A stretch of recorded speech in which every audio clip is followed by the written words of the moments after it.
Oh, lads, what a fight that last one was. Oh, good God. What a fight we just seen. I'm still buzzing after that fight. I'm not going to lie. I'm buzzing after that fight. Now, let's see how this live goes. All right. Sound is. Yeah, it sounds perfect. That's why I wasn't on. That's why we took a few minutes because, like, the flipping sound was like. Remember when I done the live? Was it Wednesday? And there was those like soundbite issues. That's why I was like, right, make sure you refresh it until that mic, because obviously you can't see it, but I can. There's like a mic thing that comes up, and I was like, as long as that doesn't come up, we're good. Lads, how y'all doing? 32 in the building already. I suspect that number is gonna skyrocket. We got Dmitry Bivol just in the ring. I can't wait for this. Yeah, as you can tell, like I've even got the Dr. Pepper on the ready. I've even got the flipping 2 bottles. You know what? That's why we got. We're gonna have fun now with this, lads. We're gonna have fun with this. I was so happy for Daniel Dubois to get that win over Miller. I really was. I'm delighted to see him get that. How are we doing? Dubois definitely played into Big Baby Miller's game plan. He did, but he came through it. Yeah, he was man. Yeah, he did look a bit like he was doubting himself. He did, but listen, he came through it. It's still fairly empty in there, in spite of the fact there's only 3 fights left on the card. Well pleased for him, yeah. Must be the motivation to smack someone. I think, though, for me, just when I was watching that fight, it was like Dubois. I felt that he could have hit him harder and that he was neglecting the right hand a little bit because the right hand was there. There was times he wasn't throwing it. Maybe he was afraid to commit. I don't know. Yeah, fair play. Best thing the zone commentary said was he was using Homer Simpson tactics. The best way you could describe him, he's a heavy bag with arms. They just don't do it for me. It just doesn't do it for me. It feels a little ungeneric to me. For me, it just doesn't do it for me. You know, when I see some of the quotes I get given or to get told about, I'm just like, nah. Whereas I think, like, I'll give you an example. That fight there with Dubois and Miller was a TNT. They're TNT fighters. It was a lot more impartial than it would be if it was at his own show. So I just said, look, and primarily as well, with the zone, I have the app. I have my subscription, all that good stuff. I have the DAZN app on the TV. When you're doing this, I don't want to take any risks. As in, I don't want to risk the stream lagging. I don't want to risk the TV lagging. Whereas the TNT one is live. It's not streamed. It's just there. So I know if there's any issues, it's not my fault. It's the broadcasters. Seem very anti-Dubois. I suspect because he isn't promoted by Matchroom. Is that how they were? Yeah, look, it's going to be that way. I'm sure they'd be very much that way in this fight. You know, very critical of some of the things that I was going to say Miller team did. What's his name? Bivol. I love that. Yeah, look, the American team isn't too bad, but with the UK ones, Ade is good. Andy Lee is a good analyst, but as a commentator, he has his moments. But as an analyst, he's actually quite good. So those are 2 I'd be fine with. But, the rest of it is just like, yeah, is a wonderful analyst. Yeah, Mike Costello, you can tell why he was so popular on the radio. You can he really, that's a radio type of guy ever I heard. And look, again, nothing against them. Could be lovely people. Sure, Costello's a nice guy, but I personally, from what I was listening to there, before I went live, I was like, the TNT team is fine. It's fine. Listen, there's plenty of ways Parker could win. But do I think if he's picking Parker, I agree with him.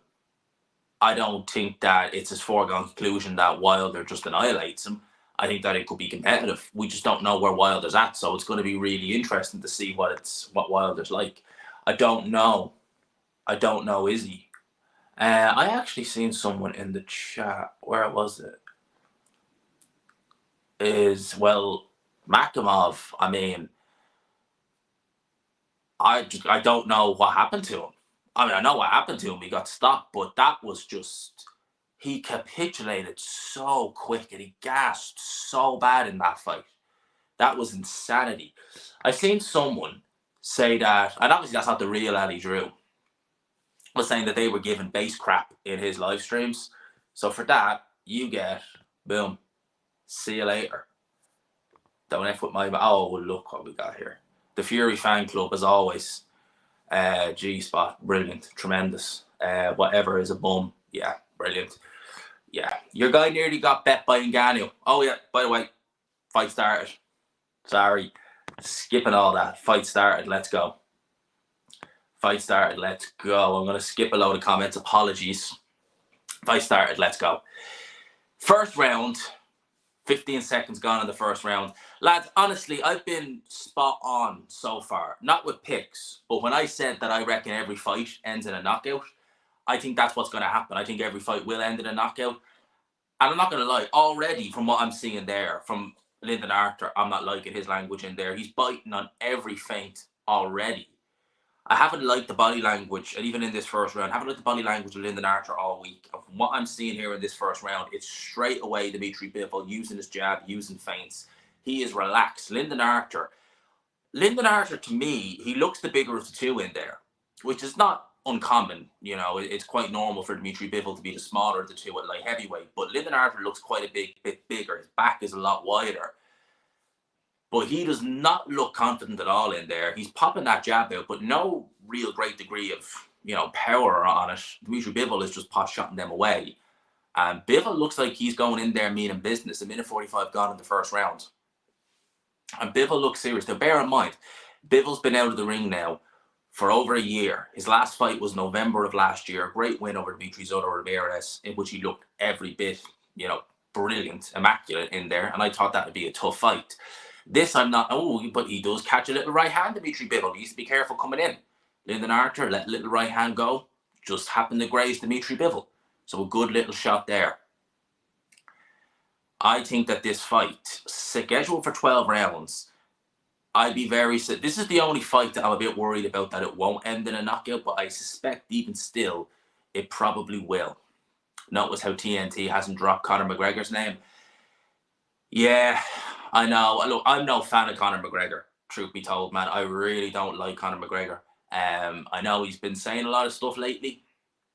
And I know that obviously that's why he wasn't at the Katie Taylor fight.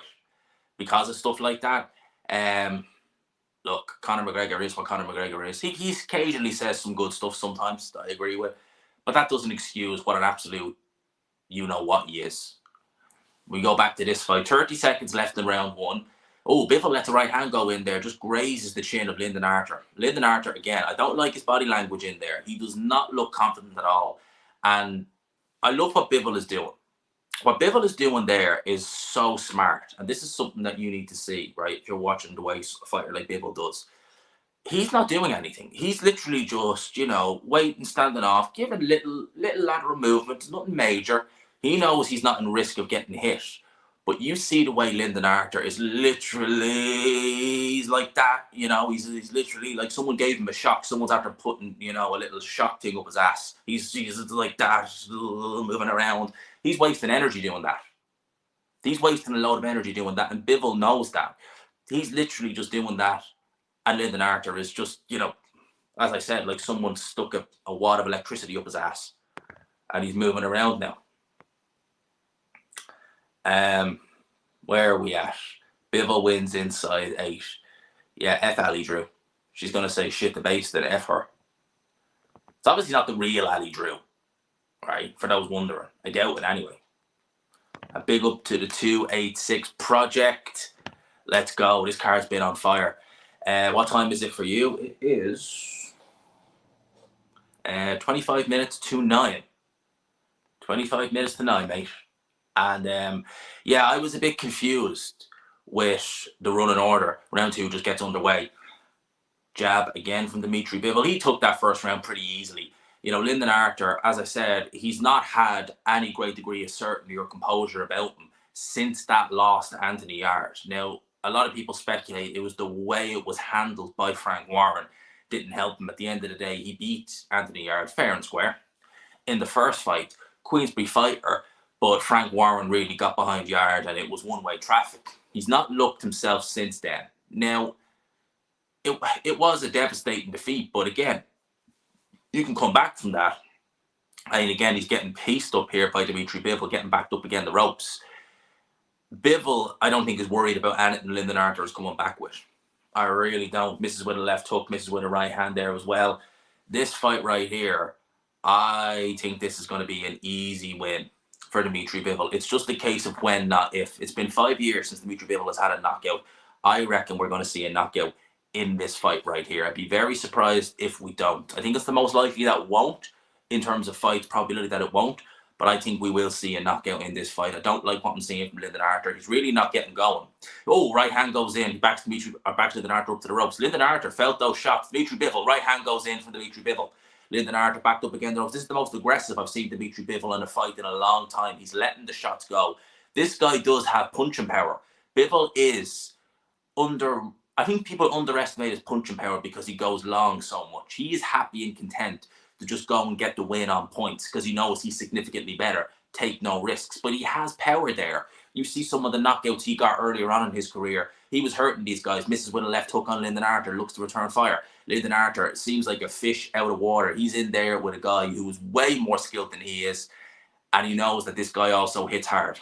He's worried about what's coming back. You can see it. Look at the look on his face. That doesn't look like a fighter who's fighting with confidence to me. He is a fighter thinking, oh my God, how am I going to piece this puzzle together? That's exactly what I'm seeing in here from Lyndon Arthur. Dmitry Bivol just looks calm, composed, shaking off a little bit of the ring rust, it has to be said. A year outside of the ring won't help you. We saw how good Dmitry Bivol looked last year when he got a little bit of activity. Oh, some more shots go in from Bivol. Lyndon Arthur feels the weight of them. Lead left hook. More shots go in from Bivol. Lyndon Arthur feeling the weight of these shots now. Could be coming under severe pressure. 30 seconds to go here in the second round. And it has been a bad start, very bad start from Lyndon Arthur so far. Dmitry Bivol just warming his way into the fight. He doesn't even look like he's broken a sweat in there. And what's coming back from Lyndon Arthur is very, very little. Inaccurate jabs, walked into a right hand there.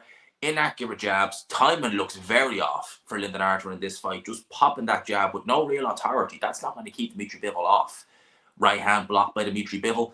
Misses again, does Lyndon Arthur, as the second round comes to an end. Membership giveaway for whoever predicts what round this ends. I don't do memberships on here though. So I don't give the memberships. I don't do the memberships or anything like that. And by the way, right, I want to just point this out, right? If you can see that there, right? We are currently at 126 off 15K. Let's get to 15K if we can in this live stream. So do whatever you guys need to do. Like the vid, share it, do all that. Do anything in your power to get this stream out there to people so that we can get and hit that absolute golden 15K, right? That's why I even went out on a limb and planned ahead and got the Dr. Pepper as well. Because I need some energy. I need some energy because I'm going to be talking for the good of 3 hours. But yeah, good work in that round from Dmitry Bivol. He looks in control, and we will go into round number 3. I'd be surprised if, again, I said it once, I'll say it again, I'd be surprised if this fight goes the distance. I really would. Lyndon Arthur looks completely like a fish out of water. At the end of the day, at light heavyweight, it's not like the way the division was a couple of years ago when you had, you know, even below Ward, Stevenson, Kovalev, left hook goes in for Dmitry Bivol. You had good fighters knocking around as contenders, Alida Alvarez, you know, Joe Smith Jr., etc.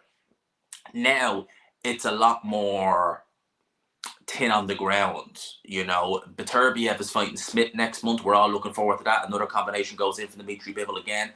Appears to just keep Lyndon Arthur on check, but as someone said in the comment, and I agree, you can see that Lyndon Arthur is feeling this. He's nervous. And, you know, we got to talk about Lyndon Arthur versus Yarde in the first fight. The elephant in the room. That was behind closed doors.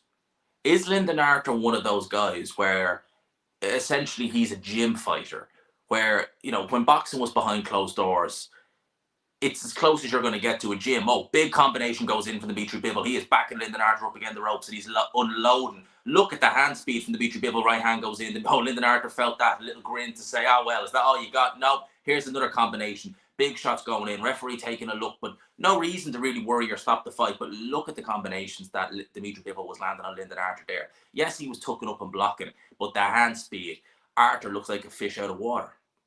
And again, we have to remember, as I was saying before that, is Lyndon Arthur a guy who's more comfy fighting in that kind of gym environment? As I said, the first yard fight was behind closed doors. The only people who were there were the TV networks and the officials. There was no fans. You fast forward a year later, the fans are back in the arena. I think that was in Telford, that fight. Lyndon Arthur stopped in 4 rounds. And since then, he's not looked quite the same. Is he a fighter who really comes into his own in a gym or in a gym environment? He's in a big, big arena on the big stage in Saudi Arabia on one of the biggest cards we've seen in God knows how many years. This is a big deal for Lyndon Arthur, and I don't think he's handling it very well. He looks nervous in there. 30 seconds to go. He's had a torrid third round in here. He's been caught with combinations. Dmitry Bivol showing that fast hand speed, showing everything. That the skill gap between these two, as Lyndon Arthur looks to land the body shot, just misses. The skill gap between these two is absolutely massive. You can see it just by looking at it here. Absolutely massive skill gap between these two guys. And again, I think Dmitry Bivol, although he is primarily these days going long, I suspect he is going to step his foot on the gas in the next round or two. Just my opinion. Yeah, Dr. Pepper is my... I don't normally drink fizzy drinks, but that's my go-to. That's my go-to. It is... yeah, that's my go-to drink. We do love a bit of Dr. Pepper. It's just so tasty. It's just such a good drink. I love it. It's a great little drink. 150 in the building and 57 or 57 likes. If you haven't already, smash the old like button. But yeah, that was a really good combination that Dmitry Bivol landed on Lyndon Arthur. Looked really, really, really good. And I think with Dmitry Bivol, he's been out of the ring for a year, but we're not really noticing that. And you can see, look at the wince in Lyndon Arthur's face when you see the shots go in. He does not look like a man who's got a great degree of confidence in there, but he also equally looks like a man who's way out of his depth. As we get ready for round number 4, which is coming up now. Dr. Pepper praying for any of this promo? No, they ain't. They ain't paying me for that. They ain't paying me for that. We'll see what kind of sponsors come around in the new year. We'll see what kind of other sponsors come around in the new year. Because I do quite enjoy the sponsorships. It's good fun. It's fun for me. I get to add them into the videos and all that. And, you get to see a few little things here and there. But round 4 is underway. Again, one-way traffic, very much so. Lyndon Arthur really hasn't had an ounce of success in this fight that I can see so far. Top content, thank you, my friend, thank you. I probably won't be reading as many comments. Obviously, when we're doing the live watch-alongs and we're focusing on the fight, we tend not to talk or read the comments as much, just because obviously you're... big left hook goes in there from Dmitry Bivol. Lyndon Arthur definitely felt that. He's backed up against the ropes again, looking to fight his way out.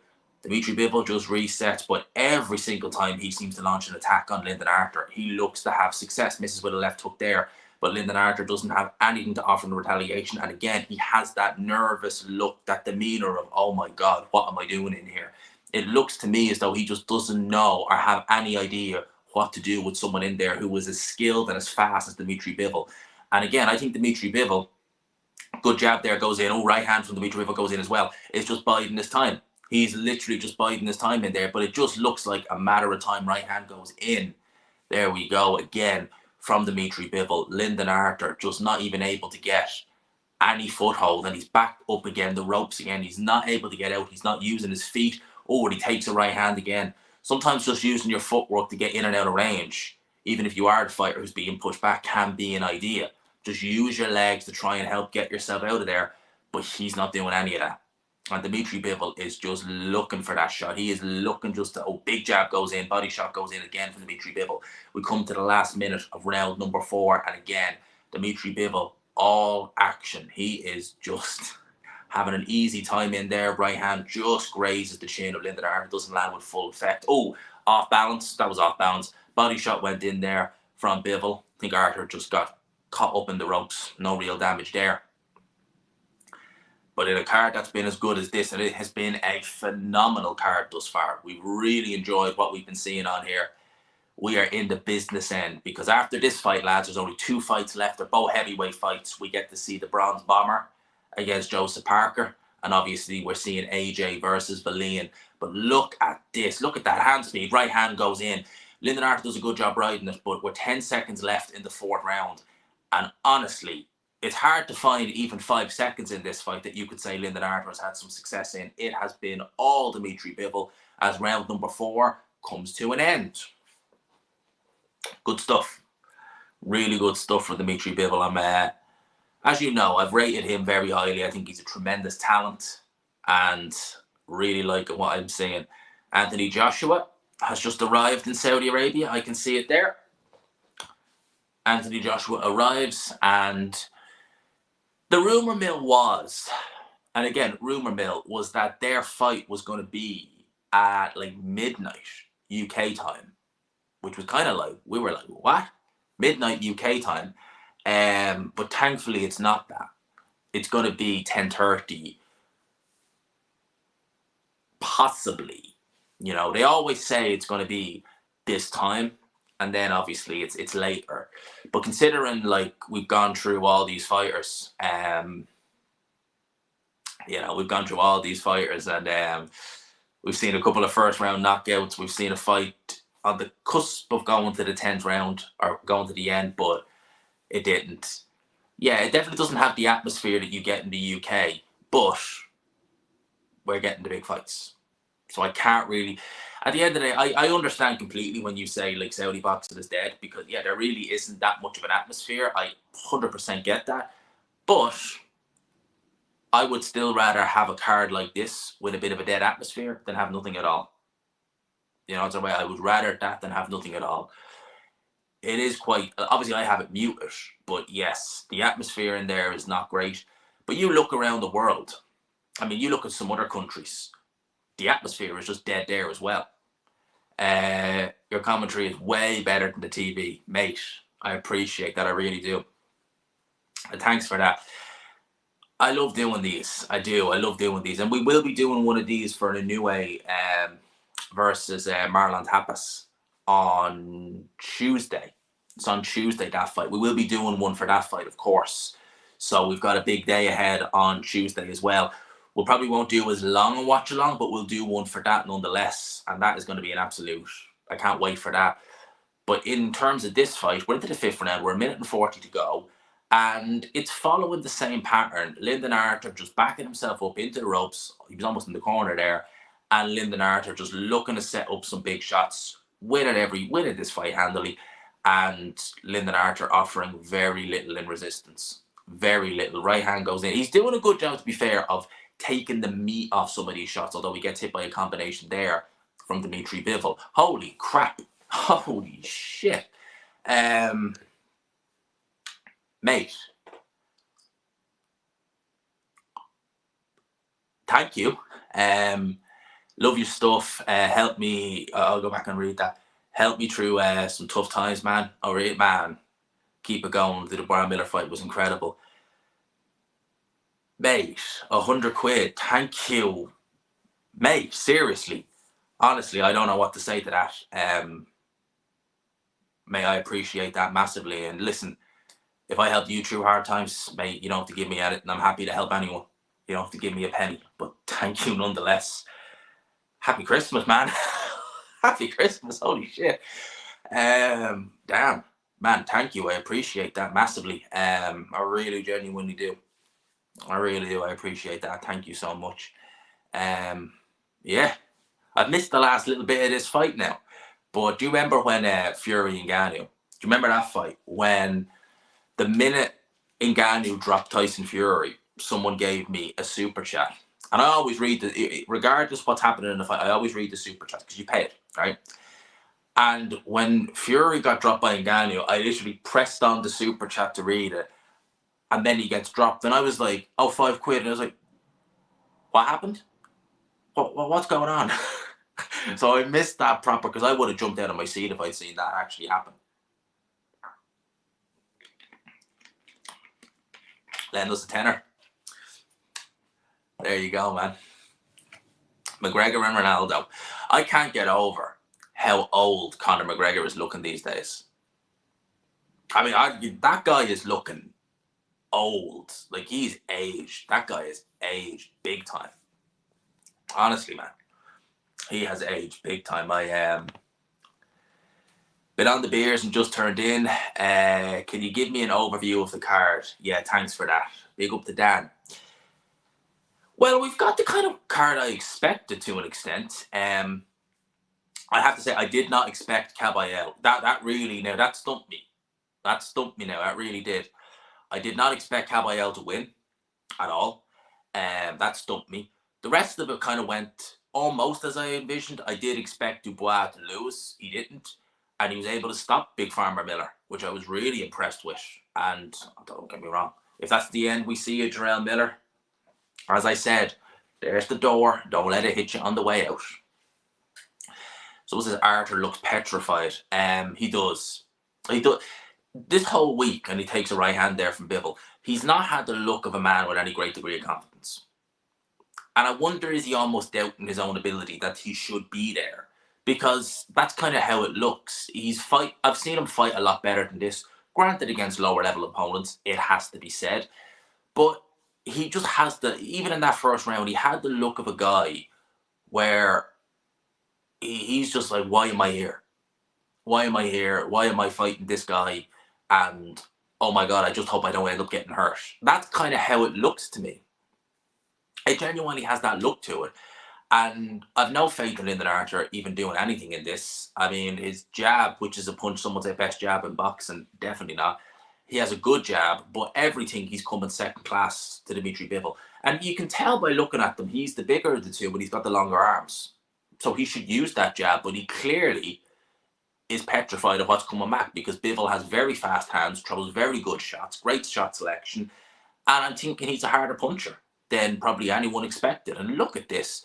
All Lyndon Archer is really doing in there, I don't want to say he's trying to survive necessarily. He's not doing a Paul Butler in that regard. Oh, big shot goes in from Bivol. He felt that. Lyndon Archer definitely felt that. He backed up there. But again, he's doing a very good job blocking these shots from Dmitry Bivol. But Bivol is finding his range more and more and more. And I think the end is going to come swiftly. I think it's going to come swiftly. Even now at this point, Bivol is actually looking at the stronger of the two. Even though you see it there on screen. Well, you don't see it on screen, but Bivol is the smaller. Lyndon Archer is the bigger of the two. He looks much more imposing of the two. But I think that even now at this point, it's counting for nothing because Bivol looks stronger, looks just better. And again, jabs coming in, misses again with the right hand. It's been a bit inaccurate with the right hand, that has to be said. He's been missing, I don't want to say wildly, good body shot though goes in from Dmitry Bivol, but he's been missing far enough off that you wonder if the timing really there with the right hand for Bivol. Because he does look off with that. He really does. And again, some more shots go in to end this round for Dmitry Bivol. Maybe take a page out of Daniel Dubois' book and start getting the uppercut going. Because that arguably won him the fight against Jarrell Miller. I still can't believe he beat Jarrell Miller, honestly. I honestly still can't get over the fact he beat Jarrell Miller. I am delighted for the kid. Absolutely delighted for him. I can't believe it. Deontay Wilder getting ready in his changing room. Remember, he is next. He is next up. So we are halfway through the Dmitry Bivol fight. After that fight, we are into Wilder versus Parker. That is going to be interesting. And then it's business time. It's Joshua Wallin. This card has been very fun. It's given us knockouts. That Jay Alpataya knockout was lethal. Honestly, that knockout, Jay Alpataya, we all expected him to win. We expected it to be devastating. We all kind of said it's going to be similar to the Jordan Thompson. Just will it be more competitive? Won't it? Will it go longer? It didn't. And it was way more emphatic. I mean, that left hook, right hook, holy crap. That was a That must have PTS so much that Wilder is practicing his windmill. If he hurts Parker, the windmill's going to come out. We're going to see it. We know it with Deontay Wilder. The windmill's going to come out. Honestly, I can't wait. I see. I love watching Deontay Wilder. I've never done a live watch along to Deontay Wilder. I've never done one because I didn't do them when he was fighting Fury. So this is the first live watch along with Wilder, and I love watching. He is one of Subriel Mateus, Naoya Inoue, and Deontay Wilder. They are my favorite fighters to watch because with Wilder is that just boom. What happened with Magnomov, Arslanbek Magnomov, just tuning in. He started out okay, he's keeping centre ring, and then he just faded. You know, Steve Bunce was saying that he was blowing after the second round, and Kabayel just battered him. It was like utterly shocking for me because I didn't give Kabayel a prayer. And you know, that right there, whatever aura he had about him is completely gone. Like, he just, it was actually incredible to watch, really. And this is a beating now. Lyndon Arthur is taking a pasting in there. He is getting hit with all kinds of shots here from Dmitry Bivol. He's backed up again the ropes. The referee is even taking a look now. And Bivol just looks, he's not even breathing heavy. And Lyndon Arthur has had his mouth open since the first round. I mean, this is as one-sided as something David Hayes said a few years ago. Lyndon Arthur just, I don't know. I understand. I would have preferred if they got Richard Rivera. I'll tell you why. Because he is a much bigger man. And I think style-wise, he would have given it more of a go. He would have given it more of a go than this. And we might have seen a better fight. Whereas Lyndon Arthur, it's not a bad fight, don't get me wrong. But Lyndon Arthur, I mean, he has nothing to even remotely trouble. That looked like it hurt. Big body shot went in there. I mean, Craig Richards, when he fought, and another right hand goes in, starting to hurt Lyndon Arthur now is Dmitry Bivol. He's really starting to hurt him now, I think. At least with Craig Richards was game. You know, he gave as good as he got. He was soundly beaten, but he gave as good as he got in there. And he took a toe-to-toe with Bivol at times. Lyndon Arthur doesn't want to do any of that. It's just more of the same from Lyndon Arthur. That's all we're really seeing from this guy, just more of the same. And I think that, as I said, the end is nigh. It's just a case of when, not if. And obviously, I suppose the longer they leave it, the less of a break they'll have between the next fight. Because obviously, you know, if a fight ends real early, they're on a time loop. And we are waiting and waiting and waiting and waiting and waiting and waiting and waiting. So there's that. He's the only one to spoil your bet. Yeah, I was chatting to Propa, and he's got a few accas going, and he had Dubois to win by knockout in a couple of accumulators, he was telling me. And his accumulators got saved in the last 10 seconds when Dubois stopped Miller. That's got to be an absolute... Imagine your ACA, and you're like, they're winning, they're doing good, and then one guy saves it in the last 10 seconds. That's got to... You're going to want to jump for joy hearing that. I shout out the Proper Boxing every time. One of the best out there. Does some of the best videos you will see. Big up to him every single time. And here we go, round number 8. I have to say, I didn't think I'd actually get this far into it now, I have to say. I thought it would be a kind of between 5 to 7 kind of job. So, surprised we're getting this far.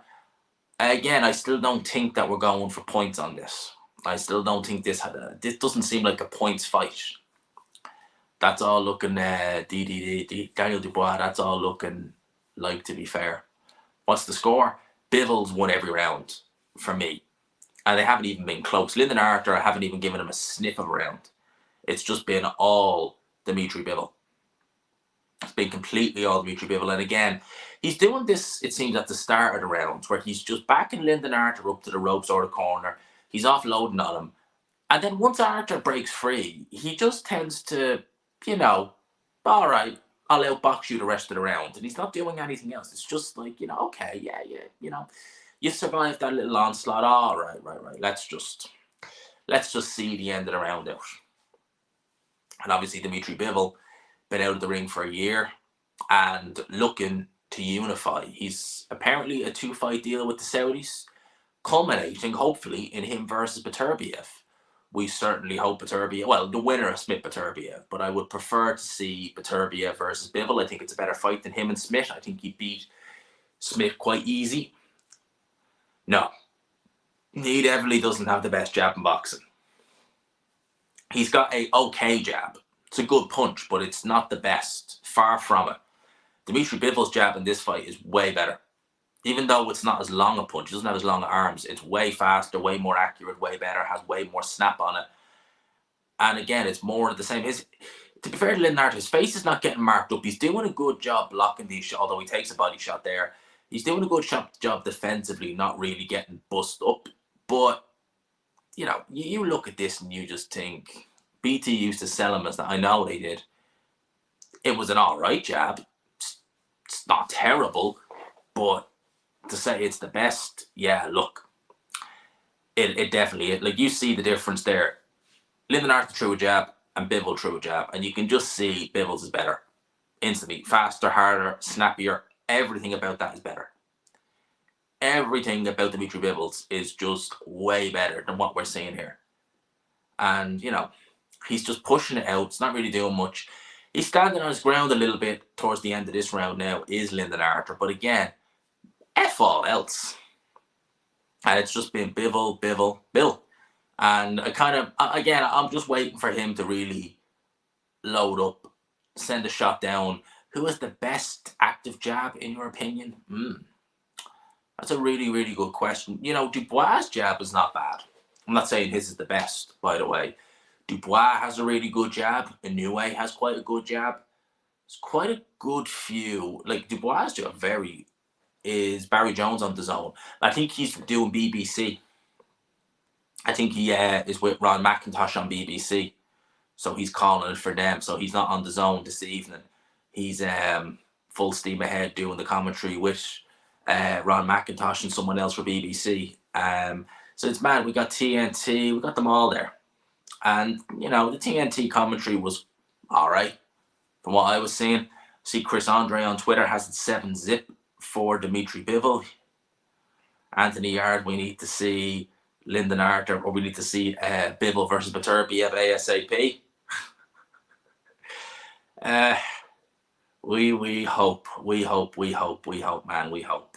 We do need to see that fight ASAP. We need to see this fight end so we can get the other fights going.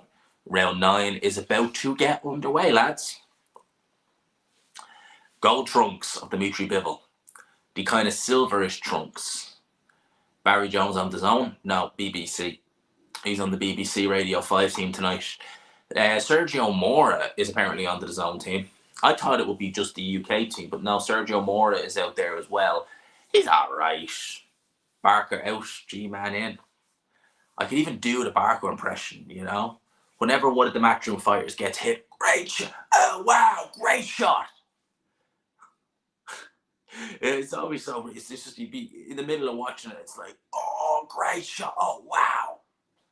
Darren Barker, in a nutshell. Anthony Joshua gets hit by a big left hand by Otto Wallin. Oh, great shot from Joshua. That's literally Darren Barker in a nutshell. Was hurt to the body. I didn't see it. I did not see it. Bivol is born as something. AJ to sleep, Wallin in 3, Parker to outbox, and later KO Wilder. Well, I can see AJ going in there and blasting out Otto Wallin. I could definitely see that. But a lot of people going with Parker. Look, I wouldn't rule out the upset, but I wouldn't be certainly picking it. It's going to be real interesting to see. That first round in that Wilder Parker fight is going to tell us so much about it. Did I get the zone or TNT? I got TNT. No, we got the TNT card. For the simple reason, I want to make sure that there's no lag. So with TNT, there's not going to be any because it's not streamed. So we have it there. So that's why I got the TNT. More shots go in from Dmitry Bivol. See, he's smothering himself a bit there. He smothered his work there, Bivol. Shouldn't be doing that. There you go. Let that right hand go in there. That's what you want to be doing. And he is, again, smothering himself a little bit. Take a step back, Bivol. That's what you do. Take a step back, reset, but you don't stop. You take a step back, reset, and then straight back in. That's what you should have done there, in my opinion, rather than just let Lyndon Arthur, okay, he survived it, and now he's back punching. My opinion, he should have really just went for it there. He should have really just took a step back and just went for it again there. Oh, he does. He looks shivered. Like that first round, he was, I said it was like someone stuck an electric rod up his ass. He was moving like someone who got an electric shock.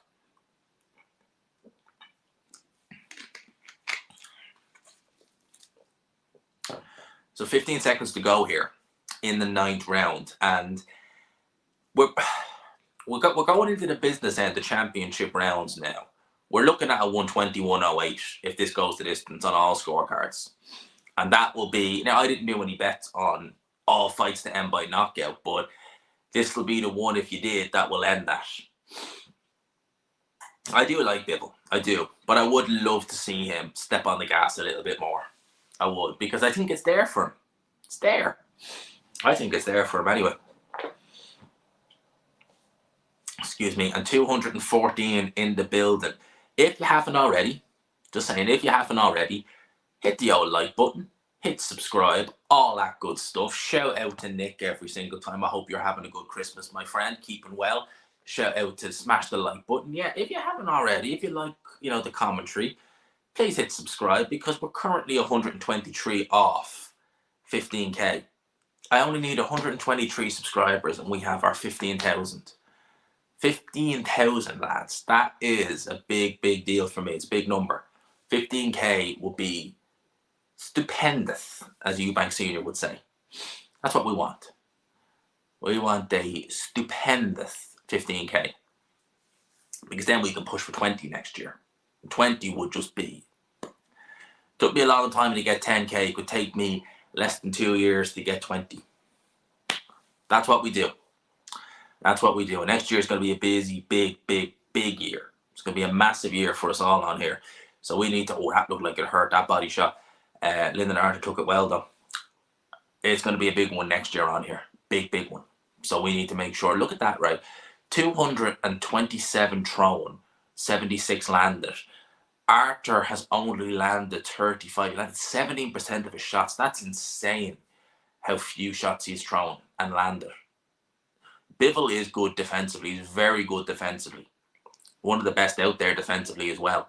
And you love to see someone like an Artur Beterbiev who could really try and, break that defense, break that construct and see what you could do. If you're talking about a peak Beterbiev against Bivol, I would take a peak Beterbiev. I don't know about... We'll have to see how he looks against Callum Smith. That's going to tell us a lot about where Beterbiev is at. Because Bivol, for me, is roundabout in his prime. And he is still looking tremendous in there. He doesn't look like someone who's even broken a sweat in there. Like, we're halfway through the 10th round with a minute and 30 to go. And I'd say if you said this was a 20-rounder, he'd be like, okay, I can keep this pace going for another 10 rounds. Just looks so composed in there. He really does. Looks absolutely composed. Lyndon Arthur does not look that way. I'm talking the polar opposite. But I guess for some of the... As I say, for some of them, it's just a moral victory to be able to go the distance, which I don't really like. You think be better. You think Beterbiev looked good against Yard? I thought he looked fine. I thought he let Yard into it at times, but ultimately, we saw what happened. He was way too good. I remember being at the press conference and just thinking, that guy just looks bad. I remember sitting there and I could see Beterbiev and I was like, he's an intimidating guy, even just sitting watching him talk. His English wasn't the greatest, so I was like, do you get Greg's sausage rolls in Dublin or Ireland? No, we don't get Greg's. I'm not really... Greg's is okay. It's alright. Greg's is just okay. I've had a few sausage rolls out of there. It's alright. Grab yourself a beer, mate. Thank you. I won't grab myself a beer because I don't plan on having any over Christmas, but I will grab one of these because these are nice. I like them.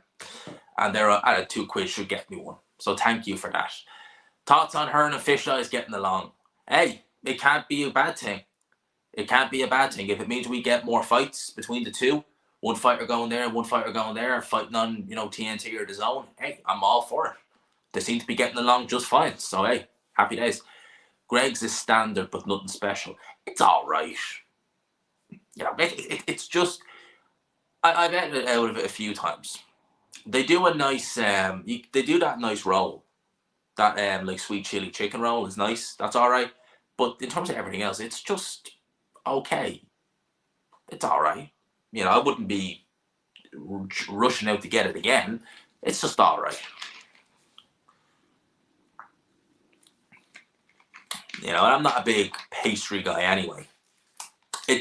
Apparently they only finished that arena a couple of days ago. Apparently they were still building it.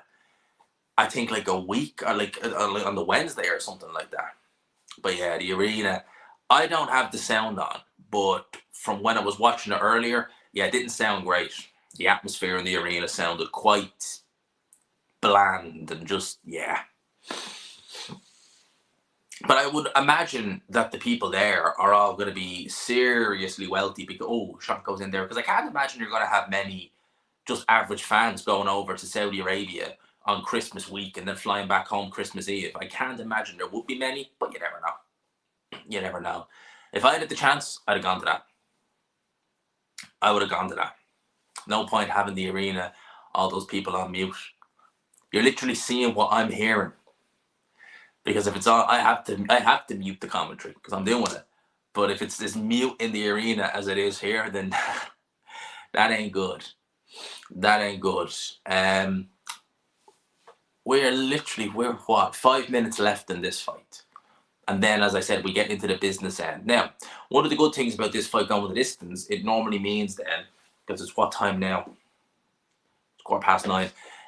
It normally means that they'll get the Wilder fight out for 9 p.m., which then means, obviously, at 10:30 we should get Wilder. So it's not the worst. Guests at some shit, they got free tickets to Depressing. Where, like, to there? I wouldn't imagine they would, but you never know. They probably will now, judging by like the fact that it's not even full, but let's see. They definitely give free tickets out at some of the other events, 100%. And I'm not talking about just media.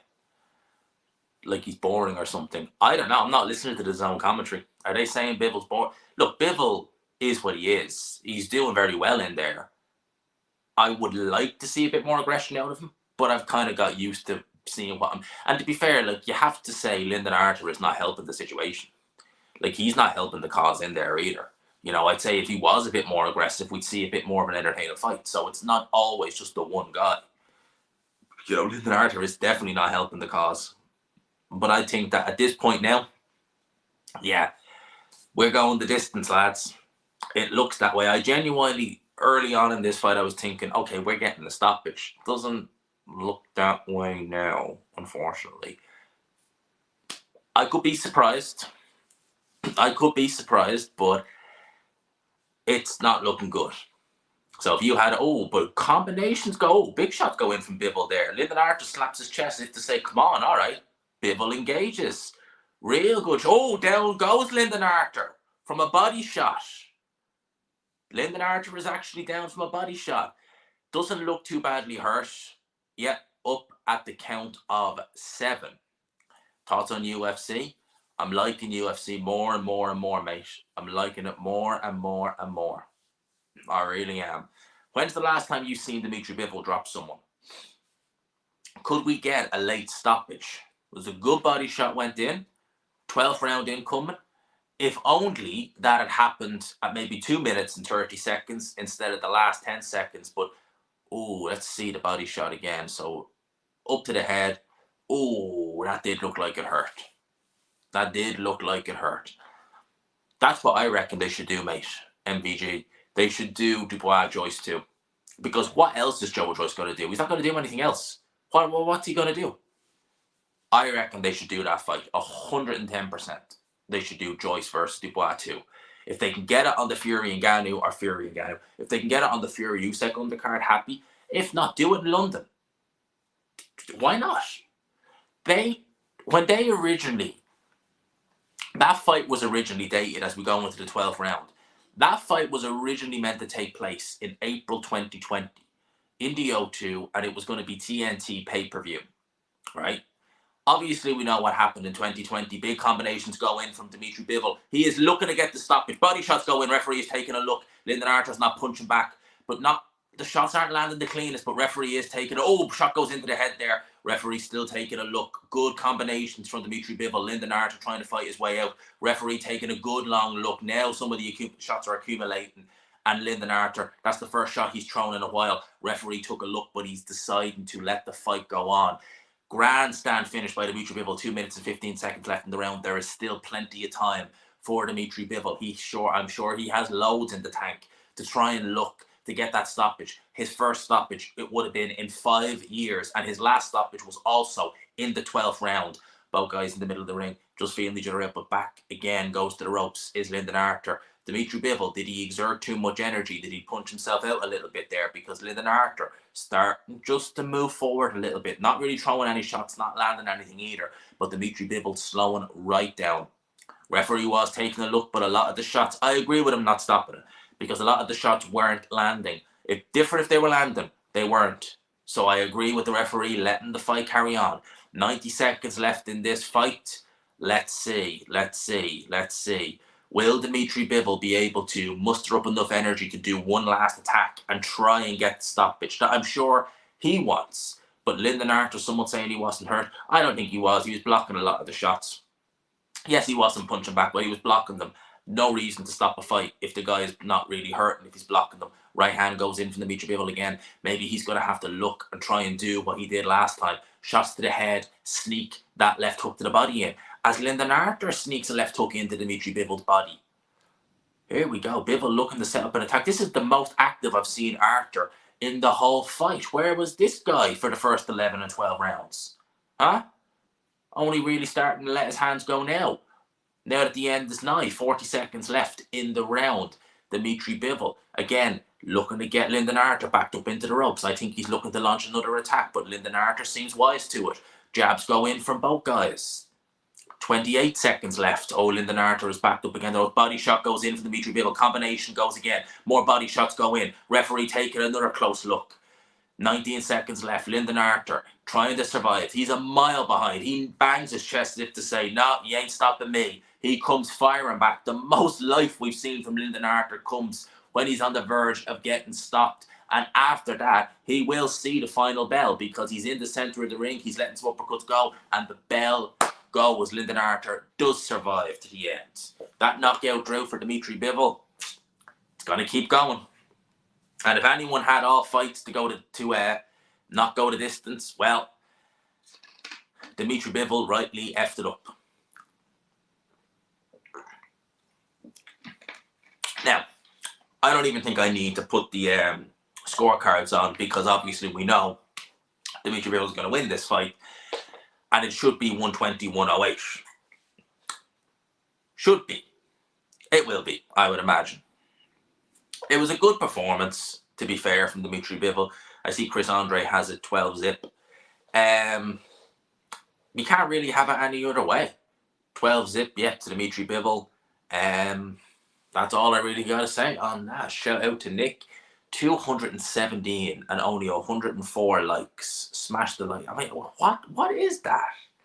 Only 104 likes? Yes, please smash the like button. And if you haven't, please hit subscribe. I want to get to 15k tonight. Or I would like to. I'm fine with the referee not stopping that fight. I'm absolutely A-okay with the referee not stopping that fight. There was no need to. He wasn't in any real danger. You know, he was blocking a lot of the shots. They weren't getting through. He wasn't, taking a beating for 10, 12 rounds. I've no issue with the referee letting that fight go on. I could understand why he was taking a look, but for me, it was like, no. Let that fight carry on. There's no reason to stop it. Dmitry Bivol's first fight in the year, yeah. Scorecards are going to come in now. Thomas Triber has the scorecards. It's going to be an easy one. The zone commentary really effed them off. That's why I got TNT. I got the TNT version. So if I want to rewatch it, I can rewatch it with the TNT commentary. You know? That's just, I was like, well, what do I want to do? Do I want to get the stream, pay for the stream, and just worry will it lag a bit? Or do I want to get just the regular TV version and just not have to worry? If anything goes wrong, it's TNT's problem, not mine.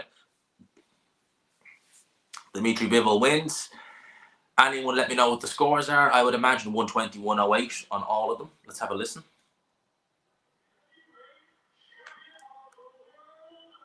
Dmitry Bivol. Yeah. Easy win for Dmitry Bivol. See Sauerland there as well, the promoter of Lyndon Arthur. I'm sure he's happy. He's got a nice payday out of it. But in terms of the card, because now that fight is done, we can talk about the card. In terms of the card, what have you made of it so far? You know, I thought that Frank Sanchez looked quite good against Junior Fa. Thought he got a couple of good shots in. It was good knockdown, showed his punching power. It was, you know, against that fight with the Mori, I said something like that would happen, and it happened. And it was a completely pointless, farcical fight. Just complete joke. Wasn't happy with that fight at all. They should have. Look, if you want an easy touch, I get that. And that's, to be honest with you, that's fine. If you want an easy touch, you go and you take it. But there has to be a limit to how far you can go. There absolutely has to be a limit to how far you can go. And that, for me, you went below that limit. Way below it, in my opinion. You know, in terms of the rest of the card, you know, Jaya Pataya, great win.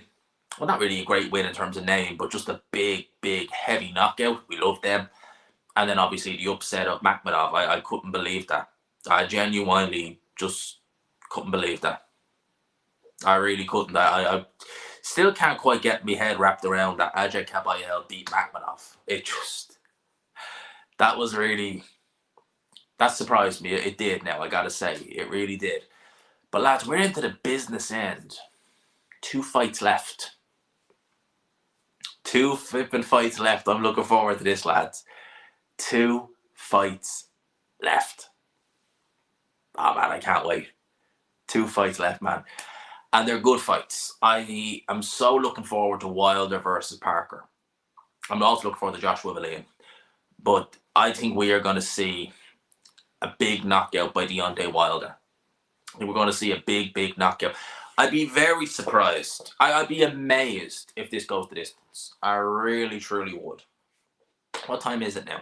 It's just coming up to 9:30. So I'd say that the Wilder fight won't be far away. I'd say probably in the next 10 to 15 minutes we'll see Deontay Wilder square off with Joe Parker. And then obviously see, the problem is, right, when they're doing it on a schedule, Wilder could knock Parker out in 4 rounds, and we may have to wait a flipping age for Joshua. That's the one worry. And as you know, I don't particularly like that. It's one of the reasons why I do the streams a little bit later in the evening, because it's just, you're just like, oh, for sake, having to wait around for, you know, the thing. G-Man, I want your comments on this fight, because he didn't even try. I hate that. Yeah, I don't like them either, to be fair. And that was the kind of fight that we got from Lyndon Arthur. You could see in the first round that he wasn't exactly... His body language didn't exactly scream out to me, I'm looking to win this fight. It was kind of more, all right, what do I do? You know, it was kind of like that. So for me, it was just like, oh, fuck's sake. I'd like, he tried in the 12th round. The only round he did try, which is annoying. But, yeah, I don't like it. I don't like it myself.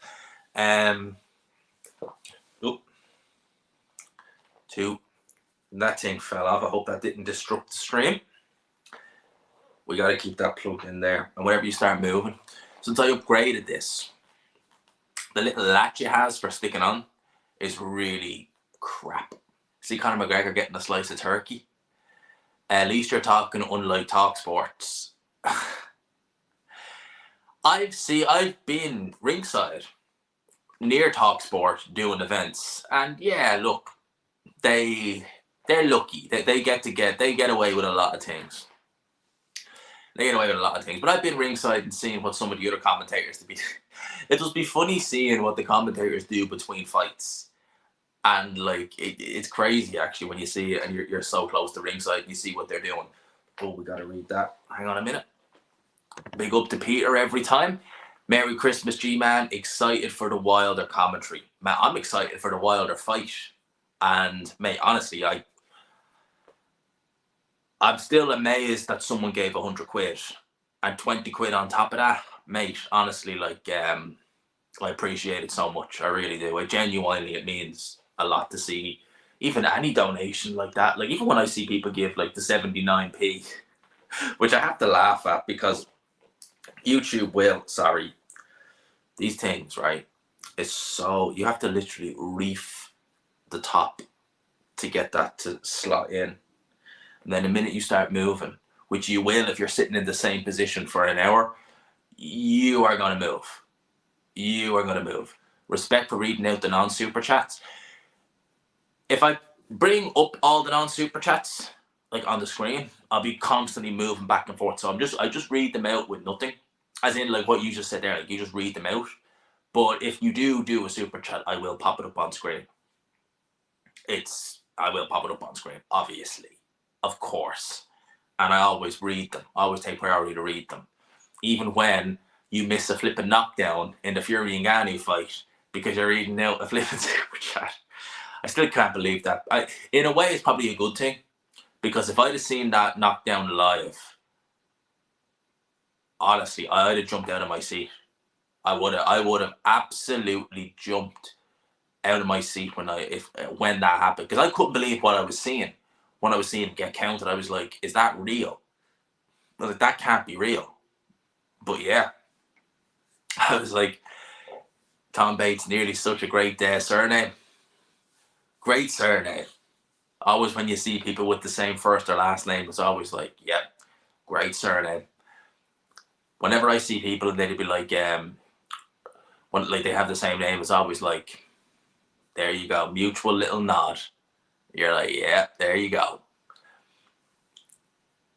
All TNT have been doing is showing this trailer for Aquaman. Every single time they break, they show that Aquaman trailer. And I've never been tempted to watch any of his movies. Still am it now. But they are spamming that Aquaman trailer like F. And shout out to Reese every time. Quality content over the year. Have a great Christmas and New Year. Mate, I appreciate it. And listen, man, the content isn't going to end over Christmas. You know, I have a lot to work on over the Christmas because we're probably going to do a live tomorrow. Can't believe I've been super chatted. We're probably going to do a live tomorrow, a little aftermath. We got to talk about other things as well in videos. I've got a WTF video I want to do. I'm going to try and make a kind of documentary type video as well. And then obviously we have the Inoue fight. So it's a busy end to the year, which is kind of contrasting to other years. Because remember, like 2 years ago, it was just really, just there was nothing to do. So you just kind of went through that. I think in 2021, I think I took like 5 days, which is a rarity for me. Like that's long for me to take without uploading the video because there was just nothing happening. And you're just like, what's the point in making a video if there's literally nothing happening? Whereas this year, we're only into the new year and we have big fights like Baturbia versus Smith. So yeah, there's definitely a lot that we're going to be working on coming into the new year. I've obviously got to start planning the move in the next few months. So we're hoping to get that moving nice and quickly. That's going to be the main focus of the new year. And yeah, just getting the channel up to the glorious 20k mark. Because, oh my flipping God, this flipping thing. I'm hoping now that that's spot on. If I have to hold it, then I flipping will. Because that is a joke now. But that keeps falling. Would you start a podcast? Yeah, thought about it, man. I've often thought about doing something on Patreon or something like that. Whether it would be like just kind of, I don't know, like give like kind of early access to certain videos, or do like kind of a bit of a review of the week style video, but just kind of do it more in depth and maybe have a guest on or something like that. I've thought about doing something like that. Obviously, I do the videos with Ade whenever we get a chance, and we're hoping to do some early in the new year, hopefully. Um, Stuff like that. But I don't know. I wouldn't charge for them or anything like that. They're just more out of fun because we love doing them. And we're trying to do them as many as we can. That's technically expensive. See the way G-Man clipped on that? That's technically expertise. Oh, that's technical expertise. I thought you said expensive. I was like, what? Expertise. I read that too quick. But yeah, they're going through the highlights of the Bivol fight now. Not that there was many. There wasn't. But once we get through this, we're then into the business end. So hopefully we're going to get the Wilder fight moving. What do you think about Patreon? I don't like checking to say hi and smash the like button. Shout out to Adam. In terms of what do I think of Patreon, I don't really. It's just like it is handy in one sense that you can make podcasts and stuff like that. You're a little bit unrestricted and stuff like that, which is good.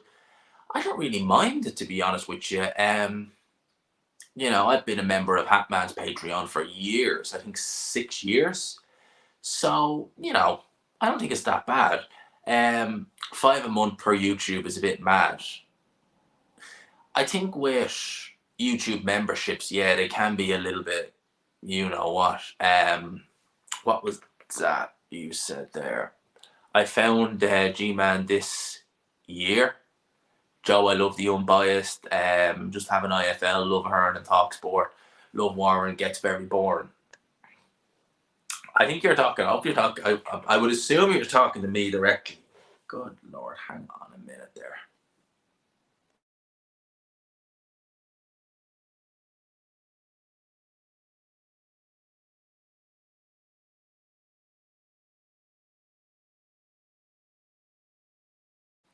Mental.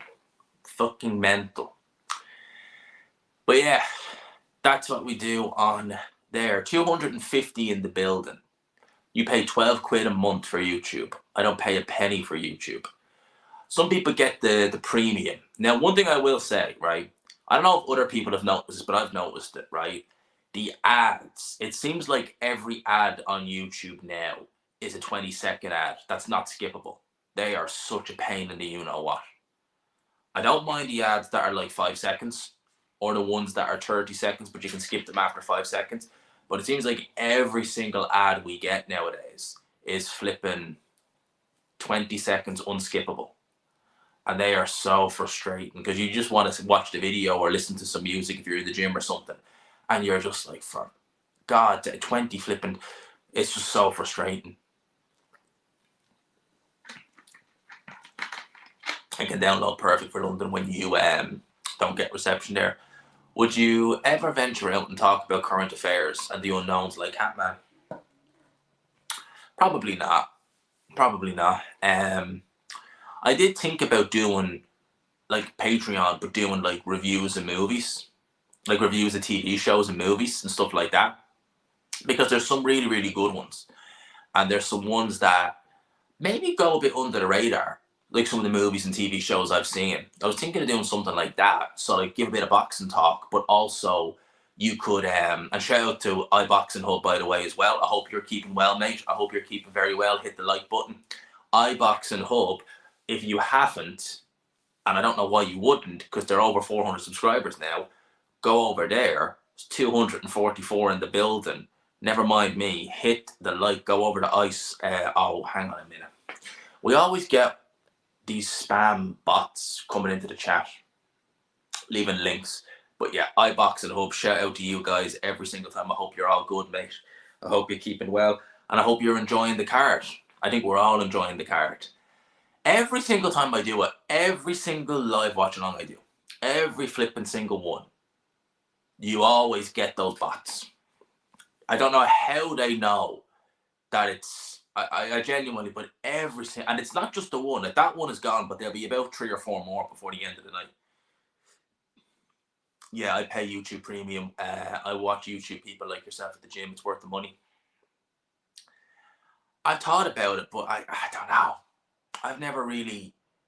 I don't know if I could justify paying YouTube Premium. Like, I used to do StreamYard Premium, and you literally got nothing. I mean, you did. You got other certain little things, but like, it wasn't worth the money you were spending for it. So I just said, right, I'll go back to the old free version. And StreamYard is what StreamYard is. It's not amazing, but it does the job. You know, it's the old beggars can't be choosers. It's free. And shout out to my man. Look who we got in the chat, lads. Big up to proper boxing every single time. Mate, shout out to you. People still ask me about the podcast when we went on there that time. It was great fun. Every single time, shout out to you, my man. I hope you're keeping well. I was listening to your podcast on Wednesday and the little dilemma you got into at the airport. And I just remember thinking, oh, sweet. I couldn't imagine that happening to me. I couldn't imagine something like that. I was like, holy crap, that's what you call unlucky. After all that, a little passport won't scan. That's some BS right there. But yeah, proper boxing, killing it lately. I nearly fell out of my seat when I watched Propa's video where, I think it was the Joshua one, where you had the new sponsor and you just suddenly chuck Conor Benn in that sponsor video about, what was it, increased testosterone levels naturally. Yes, there he is. That, for me, that was just perfect. I love that. That was perfect. You just couldn't have added it better. Increased testosterone levels naturally. Conor Benn. That was perfect. That was absolutely flipping perfect. But here we are. We are with Chris Eubank Jr. now being interviewed. You know, Chris Eubank Jr. on the same card as Frank Warren and Eddie Hearn. Two people who he doesn't see eye to eye with. Maybe that's how Warren and Hearn became friends. They were both brought into a room and they were showing a picture of Chris Eubank Jr. They both thought, we don't like him. Something in common. There you go. But I don't know what Eubank is going to do with himself these days. There are talks that he's going to fight Janibek. I don't give him much of a chance in that fight. I really don't. But what else is he really going to do? I wouldn't be surprised. Because Ben Shalom, I think, would do this. I know he's not a Ben Shalom fighter, but he does fight on Sky. I would call it now. At some point next year, we'll see Eubank Jr. versus Kell Brook. I'm going to call that. We'll see Eubank versus Kell Brook at some point next year. And I'll call that. We're going to see that fight. I'll call it. Proper Boxing Podcast is great. It is. And his videos are flipping. Honestly, every time I see a proper video come up, it's like, boom, there you go. Has gone through the roof. It had less than 2K subs when I joined. It's crazy, isn't it? It's crazy that, you know, Propa's about to hit 100K. 100K in boxing for a boxing channel is absolutely insane when you think about it, because how niche boxing is. To get to 10K, you're doing flipping well. But and even after that, it's like, damn, 100K must be insane. Hope everyone is well on here with the big G. With the big G. You ledge. There you go, mate. There you go, man. Mate, next year when I move over, me and you and the lads definitely going to have a drink at some point. That's a given. That is a given, lad. And something stronger than Dr. Pepper too, just in case you're wondering. But where are we at? So, it is 20-10. And we are still waiting on this. We're still waiting on it. Now, someone asked me for my final pick. I ain't changing my prediction as much as I was tempted to change the Dubois prediction. I still went with Miller. I'm still going with Wilder. I think he's going to win this fight. I just like to see the fight happening instead of the fight being stalled again. Instead of as in they're just stalling for time. Hopefully they get this moving quick, because I think this fight is going to be absolutely flipping electric. Hatman versus Batman. You mean Hatman? Can we get a proper and G-Man live stream right now? That we're going to get it right now, but maybe somewhere down along the lines we will get one. We will try. Yeah, Hatman.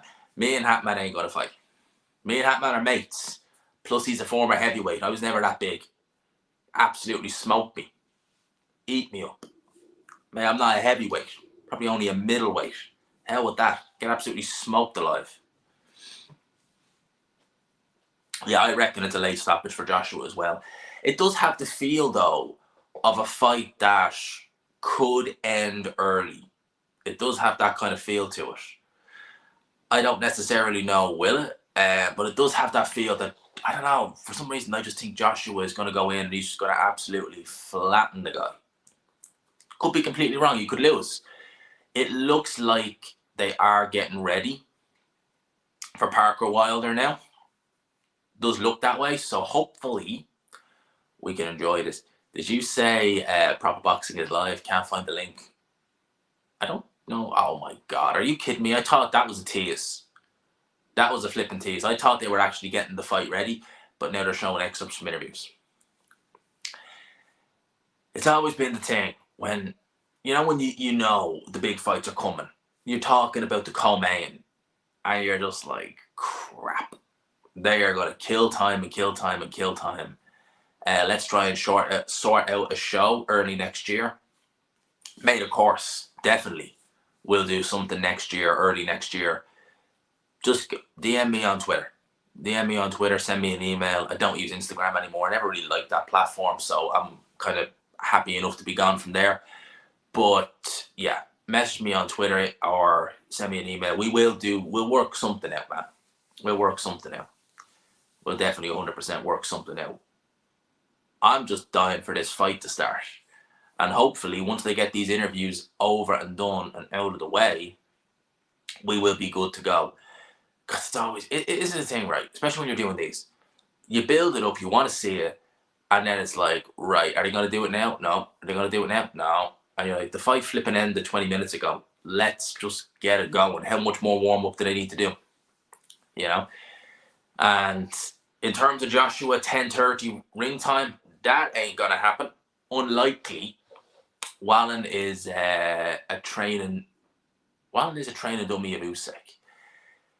He's nowhere near as talented, certainly not. He won't give, I don't think, even close to the same sort of resistance that Usyk would. He's just not as good. But he could be tricky. I'd say that's probably the height of it. He'll probably be a bit tricky, but not much else. Parker needs to start fast as hell. Windmill like a madman to overwhelm Wilder early. It's avoiding that right hand. He won't do it. I don't think he will. I think he's going to walk into a right hand. I think he's going to get taken out. And then it's a case of, okay, let's see what happens.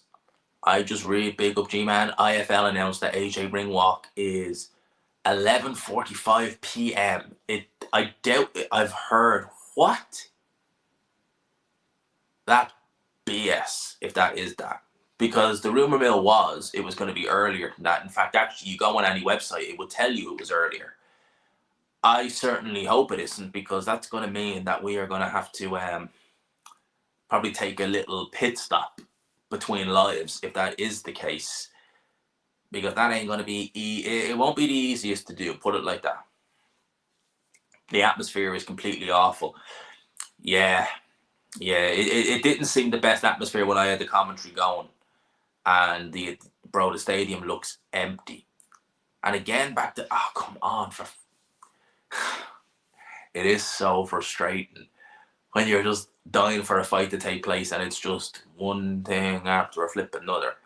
The Zone said Joshua fight was 10:30. Yeah, IFL, Rob Tepper, they reported No, Rob Tipper's not with IFL, but they reported it was 11:45 earlier, and the zone clarified and said it's 10:30. I would say it's going to be unlikely. It's not going to be that late in terms of 11:45, but it's going to be later than 10:30 because, yeah, look, they love they love making these cards go on. Like, even though we just seen a 12 rounder, they do love putting, an extra half hour of wait in between it, which is frustrating because you're just like, right, get on with it. A lot of us just want to kind of get on with it and just be like, right, here we go. Let's get the fight going. Because I think the interviews, the promos, okay, they are getting ready for their ring walk. Wilder is suited up. A lot of people don't give a damn once they get into the fight night. They don't give a damn about promos, this, that, and the other. It's just get the fight going. Wilder's wearing a crown. They have a crown. I hope that crown's not too heavy. I hope that crown isn't too heavy. Get the excuses at the ready, lads. My guy with the crown. All right. Put the crown on. So it looks like we're in a good place that both guys are getting ready to do their ring walks. Hopefully soon. Because that crown, man, you want to be careful. That crown might be a bit too heavy.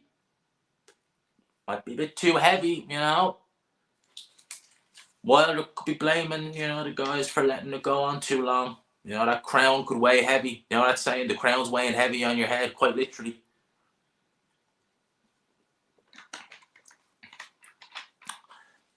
Is there going to be a Saudi card 45-minute break? I hope not. It's a flipping joke. It is. It's just get on with it. That's kind of always been my thing.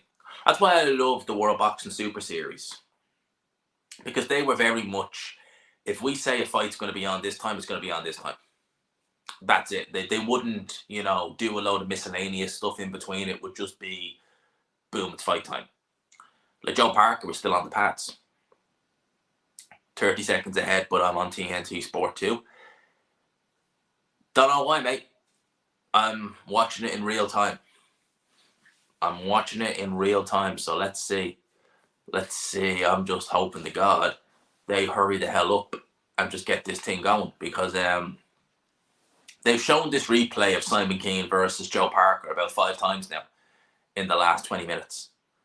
Yeah, it's already nearly 1 a.m. in Saudi, but they do have an all-night culture because of the climate. I'm just wondering about all the guys who have to fly home to America or to the UK. They are going to have to fly home early tomorrow, you would imagine. So just get it in and get it out.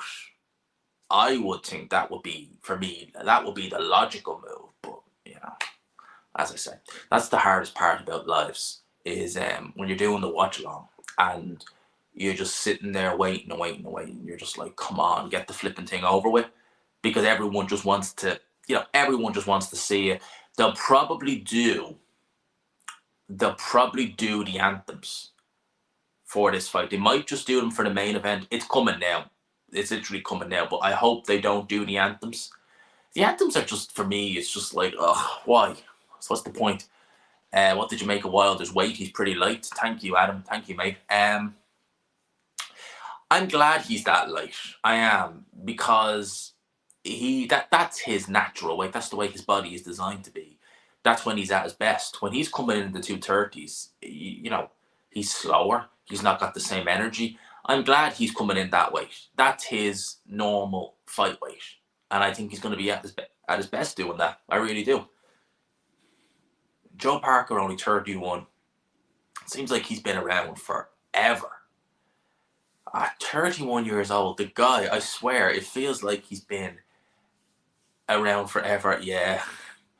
The His Excellency thing is it still looks so empty in there. Oh my God. I honestly, I can't believe that. I actually can't believe it looks so empty in there. It really does. It genuinely, for such a big event, big card, it looks so empty in there. I would imagine it's because I would imagine it's probably massive money for tickets. I would imagine. And listen, most people, certainly from the UK, which is primarily where you would imagine they're going to be coming from. Yeah, if it was in the UK, it would be packed to the rafters, right? And even outside it, there'd be people queuing up. But it's Christmas week. Who the hell is going to fly to Saudi Arabia, spend all that money to go to one of these events, accommodation and everything, on Christmas week? As much as we like it, you do kind of have to think logically. Michael Buffer is doing the ring announcing for this fight. I wish I was excellent. But all the clapping and His Excellency is getting cringe. Yeah. His Excellency, Turkey something, Allah, something like that. Yeah, they've been saying that non-stop. I would like to take a moment to thank His Excellency G-Man. G-Man the Magnificent. That's the effiger you can call me. But in all honesty, like, I'm surprised how empty it looks in there. It really does. It really looks empty as hell in there. But Michael Buffer in the ring. Don't know why Frank Warren's in there. I suppose, well, neither her nor Warren is promoting this. But Joe Parker getting ready to make his ring walk. Thank God it's not a long ring walk. Do you ever notice that when it's a real, like say in Wembley, where it's a really long entrance, you're like, God damn it, we've just gone through all this waiting and now we're looking at a 5-minute, maybe more, ring walk. Has Santa given you what you asked for? I don't know. I might have to wait till next year to see that. In fact, I probably will. But let's see. Let's see. Someone has gone to Saudi on behalf for us to get the interviews. I know. I think Ra's gone there, hasn't he? Big up to him. Shout out to Ra every time. I've seen a few of the pics he put up on Twitter. I'd love to be over there. I flipping would. That's one good thing about being in with, like, you know, having the contacts with the promoters. You can get your press credentials. And they, believe me, they come in handy for going to events like that. Or even just going to press conferences in general. You know, going to a press conference is great fun. Because you're just seeing, you know, you're seeing all the media people, you're seeing the boxers up close. Going to a press conference is real good fun. It is better, obviously, to go to the event. But the press conference is still pretty good.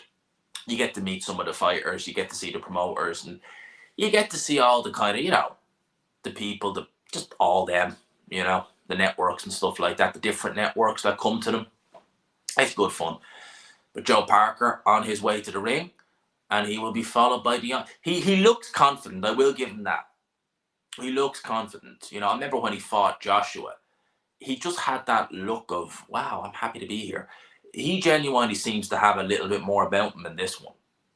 And he definitely looks to have a little bit more of a spring in his step, does Joseph Parker. Certainly going to the ring there. I don't really, it's weird. I don't really get the feel we're going to see an upset with this fight. Is that crown weighing heavy, Wilder? Is the crown weighing heavy? There we go, the excuse at the ready. The crown was weighing heavy. Let's see. So Wilder makes his ring walk. Parker looks super relaxed. He does. He does look super relaxed. It's good to see the crown weighing him down. Yeah.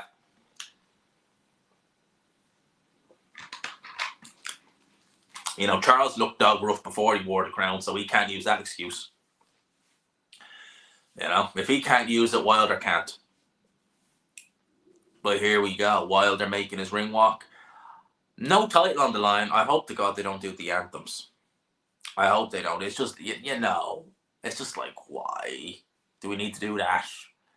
But Deontay Wilder, it's over a year since we've seen him in the ring. That was only a round. I don't think he's ever had Buffer announce him to the ring either. Fun fact. Because he's always been on Showtime. So I don't know if he's ever had Buffer announce him to the ring.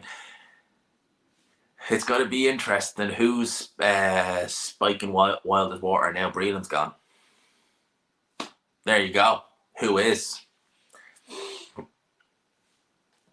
But Deontay Wilder, I still love watching Wilder fight. I do. I still love watching Deontay Wilder fight. And I think this is going to be fun. This is going to be so fun. It's going to be interesting to see what kind of Wilder we get. Is he going to... Again, as I say, we just don't fully know. Yeah, the stadium is nearly empty. It is. I just want to check something real quick there. I can't even check there. Oh, let's see if I can here. We've loads. Want to make sure how much juice we had. We have loads. We've not even hit 20% yet. So 20% in an hour and a half. We have at least another 3 hours, maybe even more, left in this from now. So we're good. We're all good. We're all good. The iPhone 14s is flipping. The battery in this is flipping incredible compared to, you know, the old ones like this. The battery in it is just flipping incredible. It's one of the good things about it. And that's why I love doing it on these now. Yeah, you have to reach up a little bit further because this stand is bigger. But it's worth it. It's just so much better. So Wilder in the ring. Hops over the ring rope. He started wearing Grant gloves lately. You know, Wilder was always an Everlast fighter. He always wore Everlast gloves. He still has the Everlast boots, I think. But lately he's been using Grant gloves. Now, Grant gloves are foam gloves. They're like those Everlast power locks he used to wear.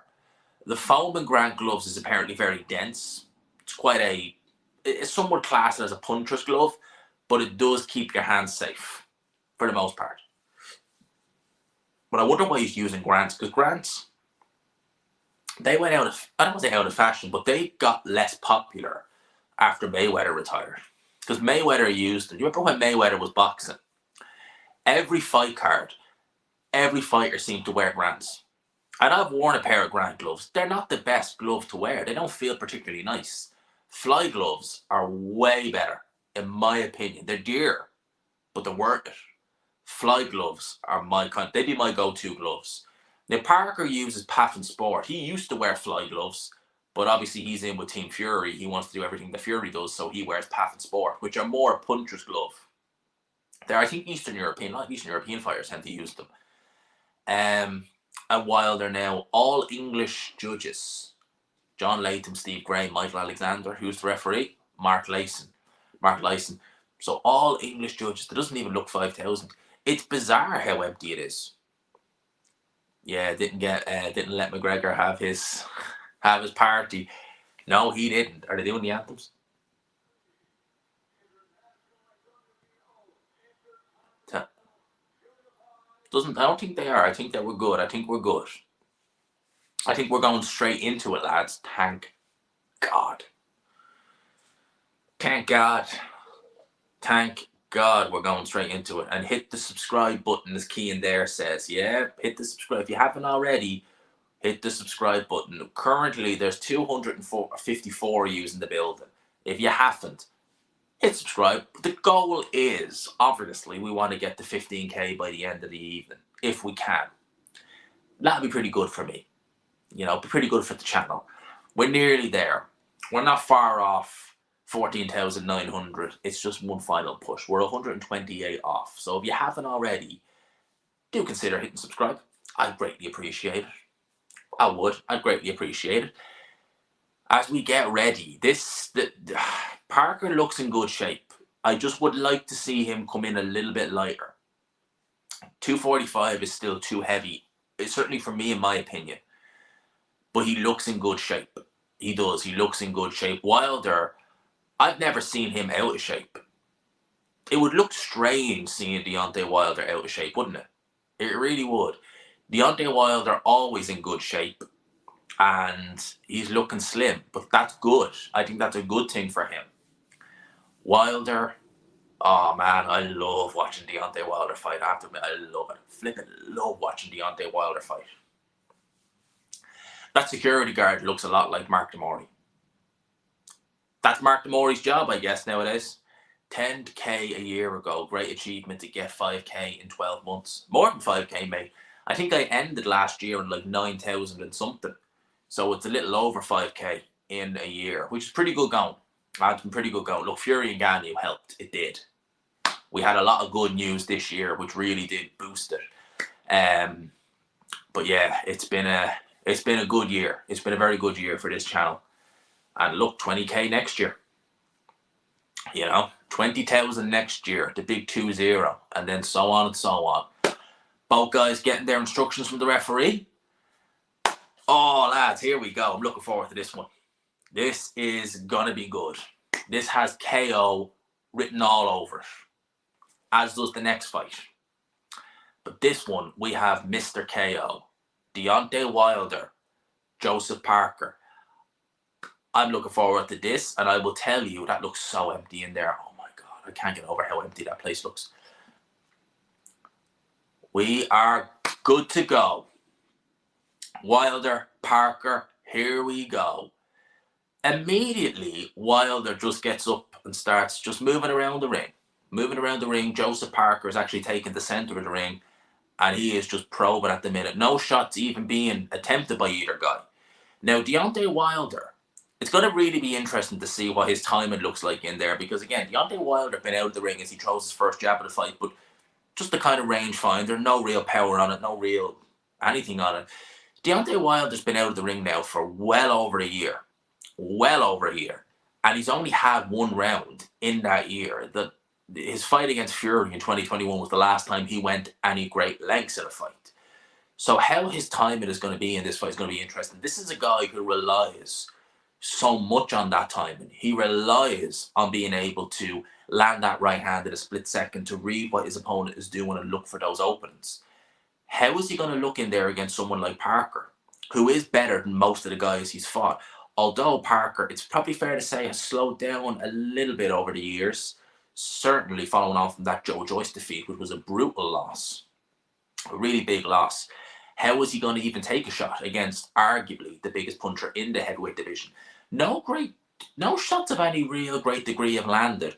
Wilder fighting a little bit and just looking to see. I think Joseph Parker, although he's not letting any shots go, he's wary. He's obviously going to be wary. He knows that Deontay Wilder is not your typical type of fighter. You take a risk against him at your peril, because you are going to be looking at that right hand constantly. And Wilder is constantly going to be looking to land it, looking to set it up. But Joseph Parker just keeping center ring. Wilder moving, expending energy, but at that weight, it should be okay. It should be okay. Let's see. Interesting point the 286 project makes. How will Wilder's chin be after the third Fury fight? That is a good question, because a knockout loss like that, it's got to dent your chin a little bit. And look, Joe Parker is not a big puncher, but people would argue neither is Tyson Fury. I don't think a single shot has been landed by either man in the first round. There's 40 seconds left in this first round. All we've seen is Wilder just moving around the ring. I think that's the first real significant shot that goes in, which is from Joseph Parker, just there. Other than that, we've seen absolutely nothing. And based upon that, you would probably give the round so far to Joe Parker, just based upon that one little right hand he threw. Because we've seen virtually nothing. Wilder is only really just moving around, feinting, or just throwing out a little nothing jab. Jab goes in from Joseph Parker, misses. It's the first significant jab we've seen Wilder throw towards the back end of the round. The round's going to come to an end. Joe Parker's going to see the end. Wilder, I can't remember the last time I seen him this circumspect in the opening round. He just really very circumspect round by both guys. The definition of a feeling out round. No real punches thrown. Don't think any even landed. So, all right, let's see. That's Wilder's first completed round since 2021. His first round that he's completed. Is that a gash on his eye? It looks like there's a little gash there, and not a punch in this fight. I wonder, is that some maybe residual damage from sparring? Let's see. And yeah, I would give it to Joseph Parker that first round, just purely based upon he was just a little bit more busy. Didn't do anything. Neither guy did anything, but I would give that just to Parker. I think he landed, as someone said, yeah, he probably did land one shot as opposed to Wilder's 0. One of those rounds that, like, if you gave it to Wilder, go for it. If you gave it even, I don't like giving even rounds, go for it. To be honest with you, nothing happened. Round number 2. Hopefully something will happen. And it's a case of even just people throwing shots.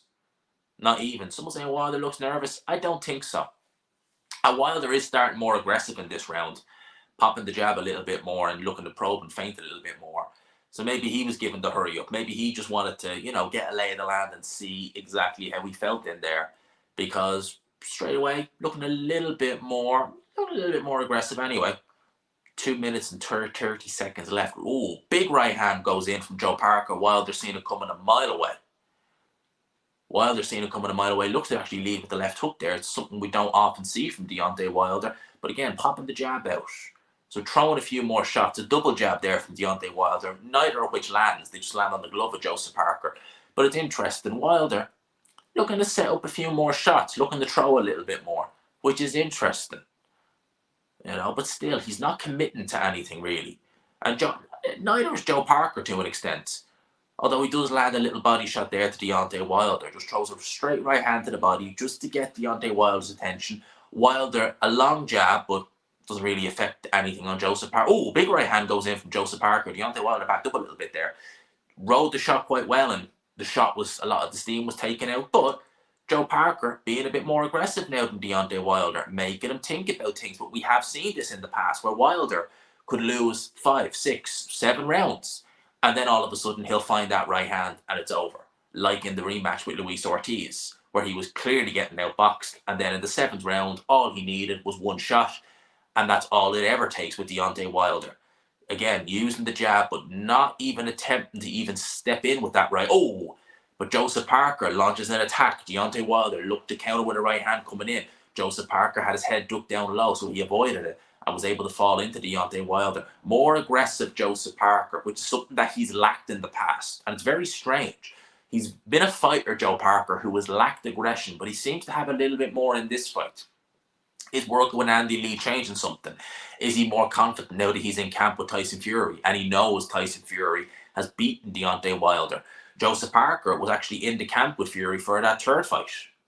He was there, I think, when they fought. So does he remember that and think, well, Tyson did it, I can do it too? Better round this from Wilder, but I'm still edging it towards Joseph Parker. He's just done a little bit more. Wilder, low volume. As is normally the case with Deontay Wilder, low volume, not really doing much, just probing and moving around the ring. Joseph Parker, body shot goes in. You would have to say, double jab misses Deontay Wilder. Wilder with the jab misses Joseph Parker. You would have to say that just off the back of activity, you will be giving these rounds to Joseph Parker. I certainly gave him the 2nd round. More convincing than the 1st, it has to be said. Andy Lee in the corner for Joseph Parker. Andy Lee has been doing some good work with Joseph Parker. In fact, he's had Joseph Parker over in Dublin a little bit, doing some training. They're training in the south side of the city. They're training near Dalkey and places like that, which is the south of Dublin. And obviously they are basing their camp primarily in Morecambe, which is in Lancashire, I think, in the UK, in the north side of the UK. It's been a good fit so far, Andy Lee and Joseph Parker. And they certainly seem to be working well together. And I have him 2 rounds up in this fight. Deontay Wilder doing very little in there. Not really landing anything. Not really committing with anything. He's only really thrown, apart from a lead left hook, he's only really thrown jabs in this fight. It's not even attempted really to go and cock back and let the right hand go. But believe me, when he does, we'll know all about it. And there was that body shot that I told you about.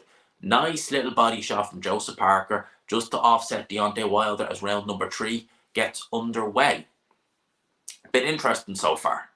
It's been real, the definition of feeling out, but every single time the round starts, we see Wilder get a little bit more aggressive. He's letting the shot go a little bit. At least he's popping the jab out a little bit more in this round. It's not really telling us where Deontay Wilder is at physically. Oh, although Joseph Parker launches an attack there, Deontay Wilder has to hold. Physically, we don't really know quite yet where Deontay Wilder is at, but Joseph Parker is boxing a very good fight. He's just keeping Deontay, he's just staying active, making Deontay Wilder think. Deontay Wilder, is it timing? Is he just waiting? What is it? But he's not letting the big shots go that we're used to seeing. He's trying to keep his composure. He's taking his time. He's being patient. As is always the case with Wilder, you never know really what might happen. Gerald Washington, Luis Ortiz, fighters who've outboxed Deontay Wilder early in his career. Calvin Price, I think was the big heavyweight's name. All these fighters have outboxed Deontay Wilder in the past and won rounds against him. only to end up picking themselves up off the canvas after taking one right hand. Arthur Spilka as well. He didn't pick himself up, he was stretched out. With Deontay Wilder, he can start a fight slow. He will start a fight slow. But he is always dangerous as a big right hand goes in from Joseph Parker and just misses the head of Deontay Wilder, who for me, it looks like his timing is a little bit off. He's dipping down as well, which you'll see there. He's actually moving a little bit down and he's actually giving away some of his height and reach. He's making himself an easier target for Joseph Parker to find, giving away some of that height, because Wilder has a 3-inch height advantage. You wouldn't notice that when he dips down like that. It makes it look like they're both the same size, but he does. But again, Wilder, a little bit more aggressive in this round, but Joseph Parker also is just working, and he is following Deontay Wilder, and he is the guy who, for me, is throwing and landing some more of the eye-catching shots. Wilder not really letting anything major go. Fury is watching and laughing. Here we go. The Fury fan, big right hand goes in from Joseph Parker. Wilder looks to land a couple of uppercuts.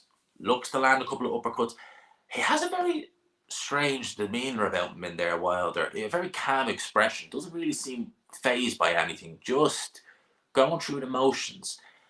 Maybe a part of his plan is to get the rounds in and just walk Joseph Parker onto something. Maybe he feels that he wants to get the rounds in. Who knows? But so far, I've been happy enough with what I'm seeing from Joe Parker so far. He's definitely winning these rounds just based upon activity. But Deontay Wilder is always dangerous. Always, always.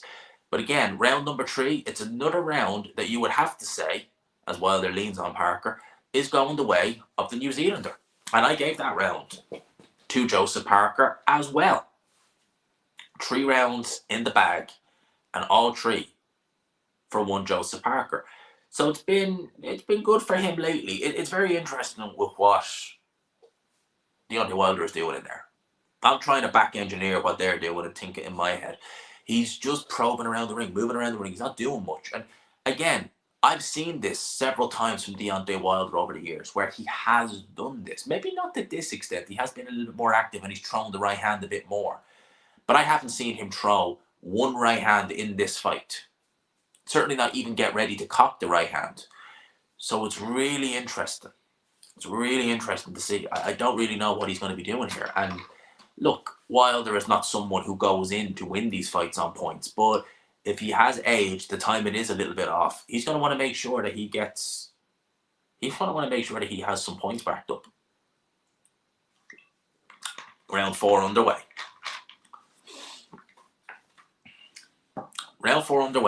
Now, Wilder, what he's been doing so far, he's been starting more aggressive each round, but that aggression has really come off the boil as the fights progressed. So whilst, and a right hand goes in from Joseph Parker, and again, just grazes Deontay Wilder. The aggression that he's been shown a little bit, that's the first right hand he's thrown. And we missed Joseph Parker. That's the first full force right hand that he's actually gone and thrown. And now, maybe the fight is heating up. Joseph Parker misses. Big shots go in from both guys. Joseph Parker missed Deontay Wilder with a right hand. Deontay Wilder actually landed a little grazing right hand on Joseph Parker. Now we are starting to see a fight. Now things are heating up.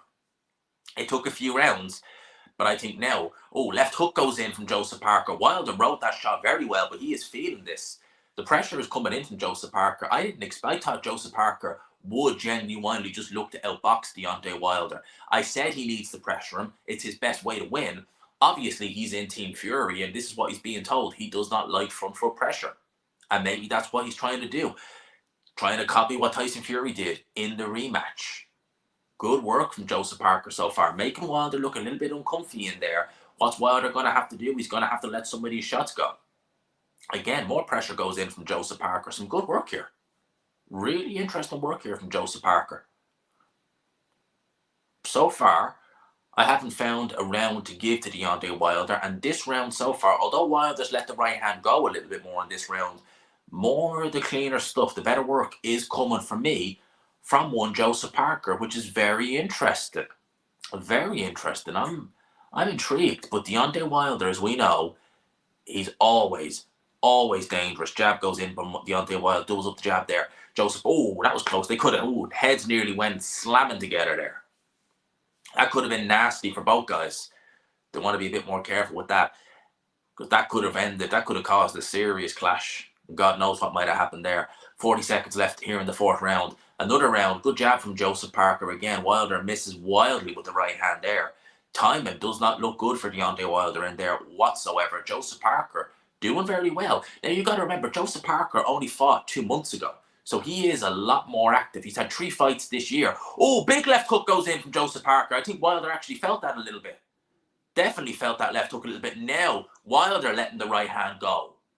Now he's starting to put some muster on that shot. And now starting to throw punches. Maybe he feels a little bit of danger. And Joseph Parker maybe growing with a bit of confidence in here, thinking, okay, it's easier to land on you than I thought it would be. Right, let's see what else you got as round 4 comes to an end. Good round for Joseph Parker. Really. I agree. He is looking for that one shot. Anthony Joshua getting his hands taped. Obviously, he's up next against Otto Wallin. We look forward to seeing that fight as well. But this has been... It's not been compelling, to say the least, so far. But it's been interesting. That fourth round did heat up. So it's going to be interesting to see what's going to happen now coming into the fifth round. Anthony Joshua looks on. And obviously, we have him versus Otto Wallin. It's going to be interesting to see how Ben Davison goes on. Now, first round they scored even, Richie Woodhall, but every round after that he's given to Joseph Parker, which you would have to agree. The first round, nothing really happened. I don't really care who you give it to, but that was a good round from Joseph Parker. It really was. Landed a little right hand on the top of Deontay Wilder's head. Some people speculate as round 5 gets underway, if there is an upset, it's likely to be this one. Could we see Joshua versus Parker too? We're seeing a much better Joseph Parker than I thought we would, truth be told. Looks really up for this fight. Deontay Wilder, again, looking what he always does for that one individual big shot to end it all. Oh, but he might end up getting caught.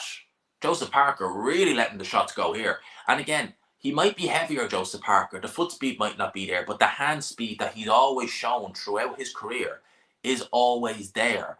As someone said, Wilder letting Parker get tired, it would be a bit of a worry because I don't like Parker weighing in as heavy as he is, 245. A bit of extra muscle. But he's winning this fight nonetheless. Doing well. And again, the fight's not being fought at a frantic pace. So how tired is he likely to get? We're not seeing this fight fought at, rock'em sock'em robot pace. Jab to the body from Joseph Parker just offsets the balance. Not a very difficult thing to do of Deontay Wilder. Joe Parker, the footwork between the two is night and day. Parker's footwork is quite good. We see Wilder there. The balance is off. The footwork is real off. But again, we've seen this throughout his career. It's nothing new. Certainly not at this point in his career. But Wilder, again, probing, just looking to set that shot up. Looking for the right hand. That seems to be the only real plan that Deontay Wilder has now at this point. Just land the right hand. Don't worry about outboxing him. Don't worry about what's coming back. He's not hitting me. Just get that right hand cocked and ready to go. But Joseph Parker up close, actually pushing Deontay Wilder back, letting a few shots go up close. Deontay Wilder never been particularly good up close anyway. So Joseph Parker definitely has an advantage.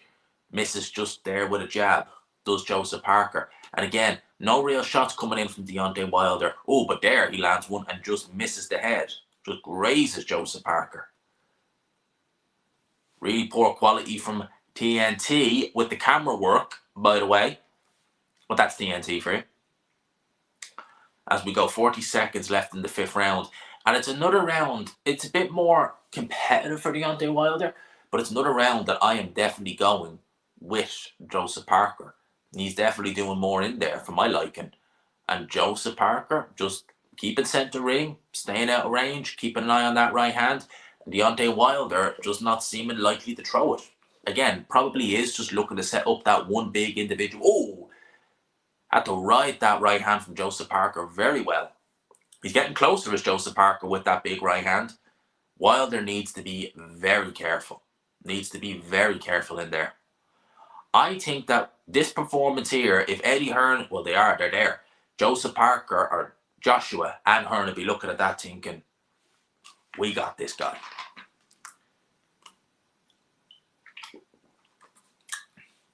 Really good performance so far from Parker.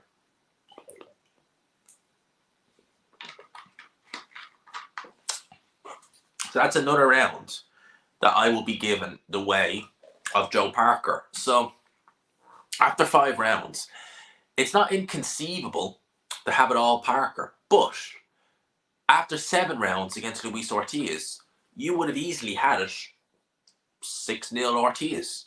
And how did that fight go? Yeah, we love Dr. Pepper. I even got another bottle ready to go. Got 2 of them. Yes, we love a little bit of Dr. Pepper here. We certainly do. Alright, both guys up off their stool. We get ready. Round number 6, 368 in the building. If you haven't already, hit the like button. And if you haven't as well, hit the old subscribe button. Hit the old subscribe button. We'd like that. We want to try and get to 15k. That's what we want. We want to try and get to 15k. How many years ago was Ortiz? It was 4 years ago, last November. 4 years. It's a quick 4 years. Round number 6, Wilder again, still popping that jab. What the fuck is up with the DAZN commentary? They get David Hayer, Carl Frotch in there. Thank you for the super chat, mate. I appreciate that. I'm not listening to no commentary, so I don't have to worry. I was literally pouring Dr. Pepper as you said that. Well, both guys up now close. Joseph Parker is the stronger of the two up close. It's easy to see that. Able to push Deontay Wilder back. Would love to see 2 upsets in a row. You never know. You never know. But with this fight, it's looking more likely to go that way. Like, it's been all Joseph Parker so far. He's not really had any right hands come at him from Deontay Wilder to really worry about. You know, it's been a fairly lackluster fight, and truth be told. But again, it's only one with Deontay Wilder. That's all you need to see. Against Tyson Fury in the first fight, outboxed most of the rounds, dropped Tyson Fury twice, almost had him out in the 12th round. Some referees might have waved it off then and there. You never know with this man. He's always dangerous. Always a very dangerous fighter. But again, this performance here would not have many people worrying about it. You would not look at this fight and worry. Wilder, again, missing wildly with some of these shots. Timing does not look good for Deontay Wilder. Jab goes in from Joseph Parker. Pushes Deontay Wilder back up a little bit. It's not really landing, but it's keeping Deontay Wilder off of him. It's making him think. A Wilder, a little shot goes in there from Deontay Wilder, but Joseph Parker takes it quite well. Backs Deontay Wilder up into the corner. Referee breaks them up. And no real urgency there from Deontay Wilder that surely I can see. I'm starting to wonder as well, again, as I said, the timing. How bad is it for Deontay Wilder? Is he even able? Is he able to actually throw that right hand? You know, where a shot goes in from Wilder there. It used to be seamless. You would just see it land. But he was younger then. How much is the age taking an effect? You know, the mind wants to do it, but the body just can't react. Could that be something that we're seeing in here? Again, we're only 6 rounds in. We still have plenty of time to go. But it's a very interesting fight to watch so far, where Joseph Parker is just doing what he needs to do. And you can't really argue any of the way these rounds are going, because Joseph Parker is the only one who's really doing anything and landing anything of significance. Deontay Wilder is taking a couple, but he's not really landed any. Looked to set up the right hand there. Joseph Parker wise to it, switched and moved down as round 6 comes to an end. So let's have an old look-see on Twitter here and see what they're saying, because this is interesting. This is interesting. Let's see. Let's see who some of the guys, let's see what someone like Chris Andre has, because I respect Chris very much when it comes to boxing, and he has Joseph Parker way ahead. He has Joseph Parker way ahead, as I do. I think this is a Joseph Parker fight so far. But at the end of the day, as I said several times, it only takes one. Parker is looking good. Maybe he starts late. All possibly. Is the hand broken? I doubt it. JD's in the corner there.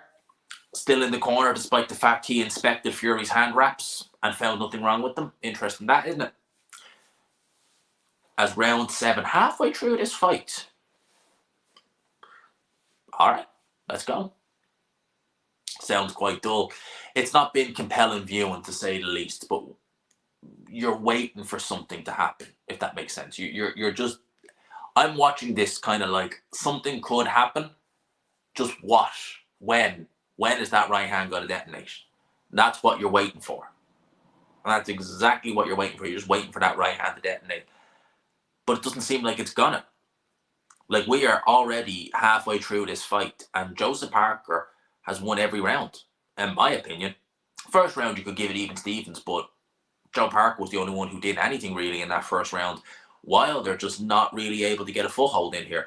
And at the end of the day, you have to remember as well, with the exception of Tyson Fury, this is the best name that Deontay Wilder has been in there with, and Joseph Parker again lands some more left hooks on Deontay Wilder.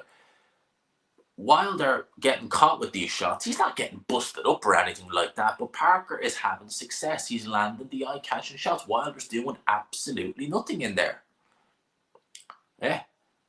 Has the, what would you call it, the stuff he was taking, the African stuff, that stuff Joe Rogan talks about and Graham Hancock loves, that stuff, has that mellowed him out too much? Maybe. Because I don't recall the last time I've seen him this mellow in a fight in terms of just the way he's going about it. It's just not doing much. Just real pedestrian from Deontay Wilder in there. Very pedestrian, not really doing much. And Joe Parker, again, good jab to the body. It's not a devastating punch, but it's a scoring shot. Shots that Wilder ain't landing. Really, really interesting. And again, he's not even looking to set that shot up, the right-hand shot, which is really the only shot he has. He's not looking to do anything else. He's thrown one left hook this whole fight, throws a right hand there, but misses. Missed wildly, missed way over the head of Joseph Parker, actually. It wasn't even close to landing. Joseph Parker looks to retaliate with his own right hand, but misses Deontay Wilder. That was a silly combination. That was never... made no sense, that one. When he is letting these shots go, they look they look all over the place, really. From Wilder, not really happy with what I've been seeing so far from him. But, always dangerous. You just never know. But if this fight was to stop now, if they went to the scorecards now, you could only score it one way. And that would be for Deontay Wilder by a wide margin. You'd have to. Would he be as tentative in there against Anthony Joshua, who is a bigger target, and he is probably not going to move quite as well as Joseph Parker? Is it the movement of Parker? Is it the speed? Is it the fact that he's in there with someone who he knows can move and counter? Possibly. But that's another round in the bag for Joseph Parker, as Anthony Joshua backstage with Ben Davison, getting ready to go on the pads. Make sure, it's perfect. Wearing the, what gloves are they? The Leon gloves. They've become more popular lately. They've become very popular lately. They always look like pillows to me, those gloves, though. But whenever a fighter wears them, they seem to like them. So let's see. But Joshua is next. Otto Wallin with the Everlast. Both guys ready. I really do hope, because both guys look primed and ready to go, that when this fight ends, it's a fairly quick turnaround onto this fight. I hope so. I flippin' hope so.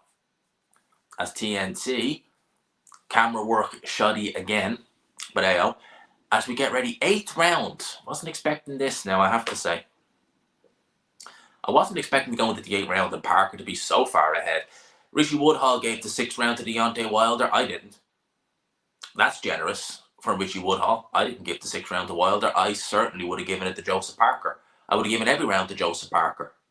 And I know a lot of people will be cheering Joseph Parker on. And if he wins, there could be a potential Joshua fight. Who knows? I don't see any reason why they wouldn't be. It possibly could mean we get Wilder. I would imagine if Wilder loses, they'll go the IBF route. I would imagine they wouldn't even do the Parker. Not that they're afraid, but they just probably go the IBF route, because what's the point in doing the Wilder fight at that point? And it would make you worry that if we do go to a decision, that would they just give it to Wilder, even though he doesn't deserve it? He's not done anything so far in this fight. Would they just give it to him so we can get the Joshua fight? Because off this performance, what I'm seeing right here, with 2 minutes to go in the 8th round, Wilder is not going to be striking fear into anybody. No one's going to look at this fight and think, he's going to devastate Joshua. I wouldn't imagine anyone's going to do that, because I've not been impressed with what I've been seeing from Deontay Wilder, certainly at all in this fight. Misses wildly with an uppercut, looks to land another one, not even close to the target. Oh, big right hand from Deontay Wilder goes in there. Joseph Parker rode the shot well, lands some body shots. Wilder not able to keep him off. The strength, lacking the strength in the clinch there. But that's something that Deontay Wilder, doesn't matter what you do, it's always going to be there. Doesn't matter how much muscle you put on, you're always going to get outmanned in the clinch, because these guys, majority of them, are just naturally bigger anyway. Wilder is a very skinny person. His speed, his mobility is better. His punching power also as well, if he lets the shots go. But we're 1 minute and 10 seconds left here in the 8th round, and we've not really seen anything from Deontay Wilder even in this round. He's tried to let the shots go a little bit more in this round, but again, still not really anything. And Joseph Parker, aggressive, moving in, doing what he needs to do. And again, I'm not scoring shots that don't land. So for the right hands he does throw, I ain't going to score them because they ain't landing. Good jab there from Joseph Parker again. Backs Deontay Wilder up. They're not devastating shots, but they are scoring shots. This is a far cry. Oh, big right hand from Deontay. Oh, big right hand from Joseph Parker. Wilder's hurt. Wilder felt that. He motioned to the referee. He complains. Big shots go in again from Joseph Parker. Wilder is hurt. Wilder is hurt. He could go down. Oh, dear. Oh, wow. Holy shit.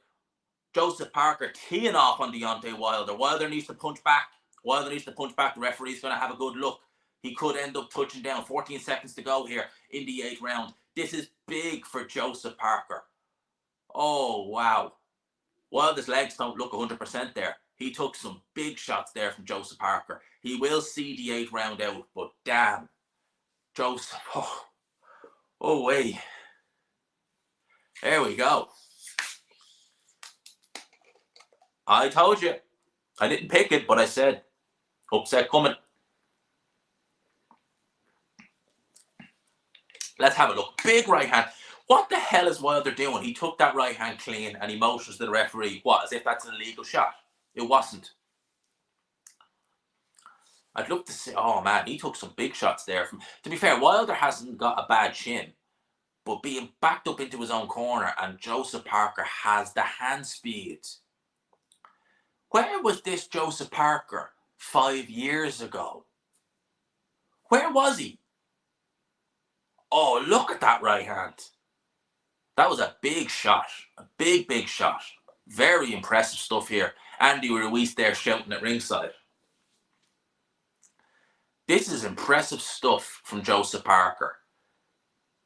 Really, really impressive. Round 9 underway, lads. Round 9 underway. Let's go. Round 9. Holy shit, lads. I can't believe it. I couldn't believe what I seen there. I was like, oh my God, he's going to go. He hasn't gone, but this has been all Joe Parker. He has it's gone to the point now where Wilder actually will need a knockout to win this fight, because he's got to be a mile behind on the scorecards. I mean, if you gave Parker 8 rounds, then there's no way Wilder can win without a couple of knockdowns.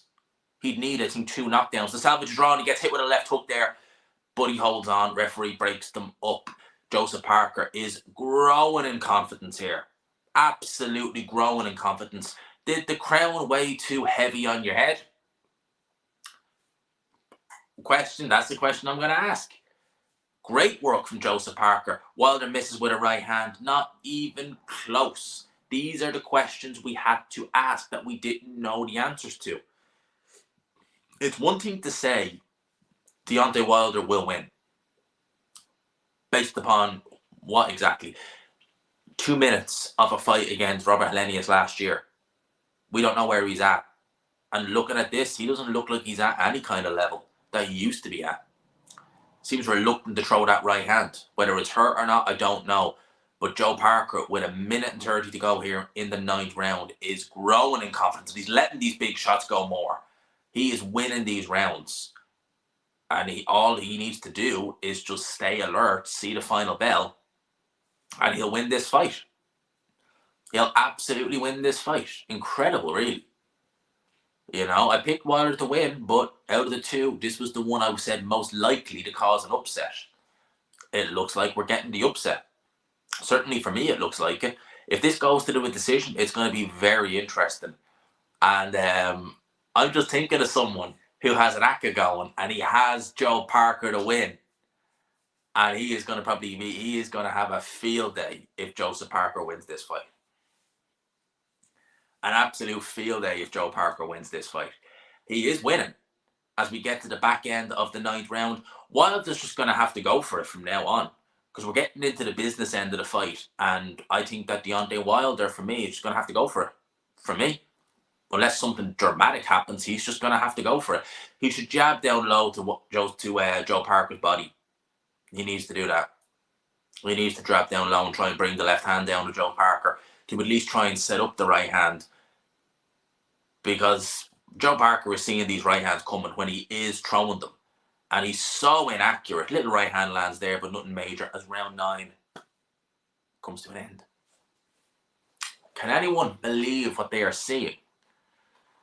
By the way, 400 of yous in the building. I've 12 subs off 14,900. If you haven't already, hit like, hit subscribe, all that good stuff. If you could, I'd appreciate it if you would hit subscribe though. If you enjoy the commentary, if you like what's going on here, consider hitting subscribe. We've got nearly 400 in the building and 200 likes. So we're doing quite well, aren't we? We're doing quite well. So please consider hitting subscribe if you haven't already. People say 9-0 Joe Parker. Hard to argue, really, isn't it? So Joe Parker needs to be switched on. He's got 9 minutes and he'll win this fight. Unless we see some absolute shenanigans on the scorecards. 9 minutes, stay switched on and you win this fight. You'll win this fight. You were the 200. Well done, mate. Well done. I appreciate it. Everyone subscribe. If you haven't already, please consider subscribing. We definitely want to build that subscriber count. We want 15k. That's the goal. We want our 15,000. We need 15k by the end of the year. That is the goal. Oh, good jab goes in from Joseph Parker. And Wilder felt that. You could see his facial expression. Right hand goes in and he turns Deontay Wilder. This is good stuff from Joe Parker. Really good stuff. Must be careful there. He missed a bit wildly there, but Joseph Parker was in a good range. He was never going to get a right hand hit from there. But this is really intriguing. Stay switched on, Joe Parker, and you win the fight. It's as simple as that. Stay switched on, you win the fight. Another wild right hand, misses wildly. Like, it's not even the fact that he's missing these. He's missing them wild, are these right hands. Missing them wildly. Joseph Parker looks... Where was this Joseph Parker against Joe Joyce? Where was this Joe Parker against Anthony Joshua? It's a much better version. Very happy to see this. He's finally doing something that he should have been doing a while ago. Oh, another left hook goes in and Wilder felt that, backed up into the ropes. He's feeling these shots, is Deontay Wilder. He's got no answer. He's got absolutely no answer in there for Joseph Parker. None whatsoever. And I really do think if this is the curtain call, because it would be, I mean, there's no coming back from this. If you lose to this, you're not going to get that Joshua fight. There's no real comeback from this. You know, I was surprised in one sense they took this fight. Because I thought to myself, look, Wilder has landed 17 power shots and he's only thrown 54. Contrast that to Joe Parker landed 44 out of 106. It's not even close. Wilder is looking for a one shot, but it's not coming. And he's waiting and waiting and he won't throw it. He's never going to win this fight if he does that. He's never going to win it. At some point, you just have to go for a broke. And he is not doing that. And he is going to get completely outpointed by Joseph Parker in this fight. Because he's lost pretty much every minute of every round. And the Wilder of maybe 4 years ago, you could rely on him to find that shot. This Deontay Wilder, I don't think he can. He's not throwing. He's not doing anything. Since the first bell, he's not been letting those shots go. And it's not looked like he's going to let them shots go. He's been nearly taken out himself in this fight. And he does throw a right hand there, but it misses again. Not able to set it up the way he used to be. Although he did come close there with that one. But Joseph Parker, nothing to worry about. Missed him. So good work again from Joseph Parker. It's probably been a better round. To be fair, that 10th round for Deontay Wilder, he did a little bit more. just tuned in, as AJ fought net. He's next. He is next. Hopefully not long after this fight.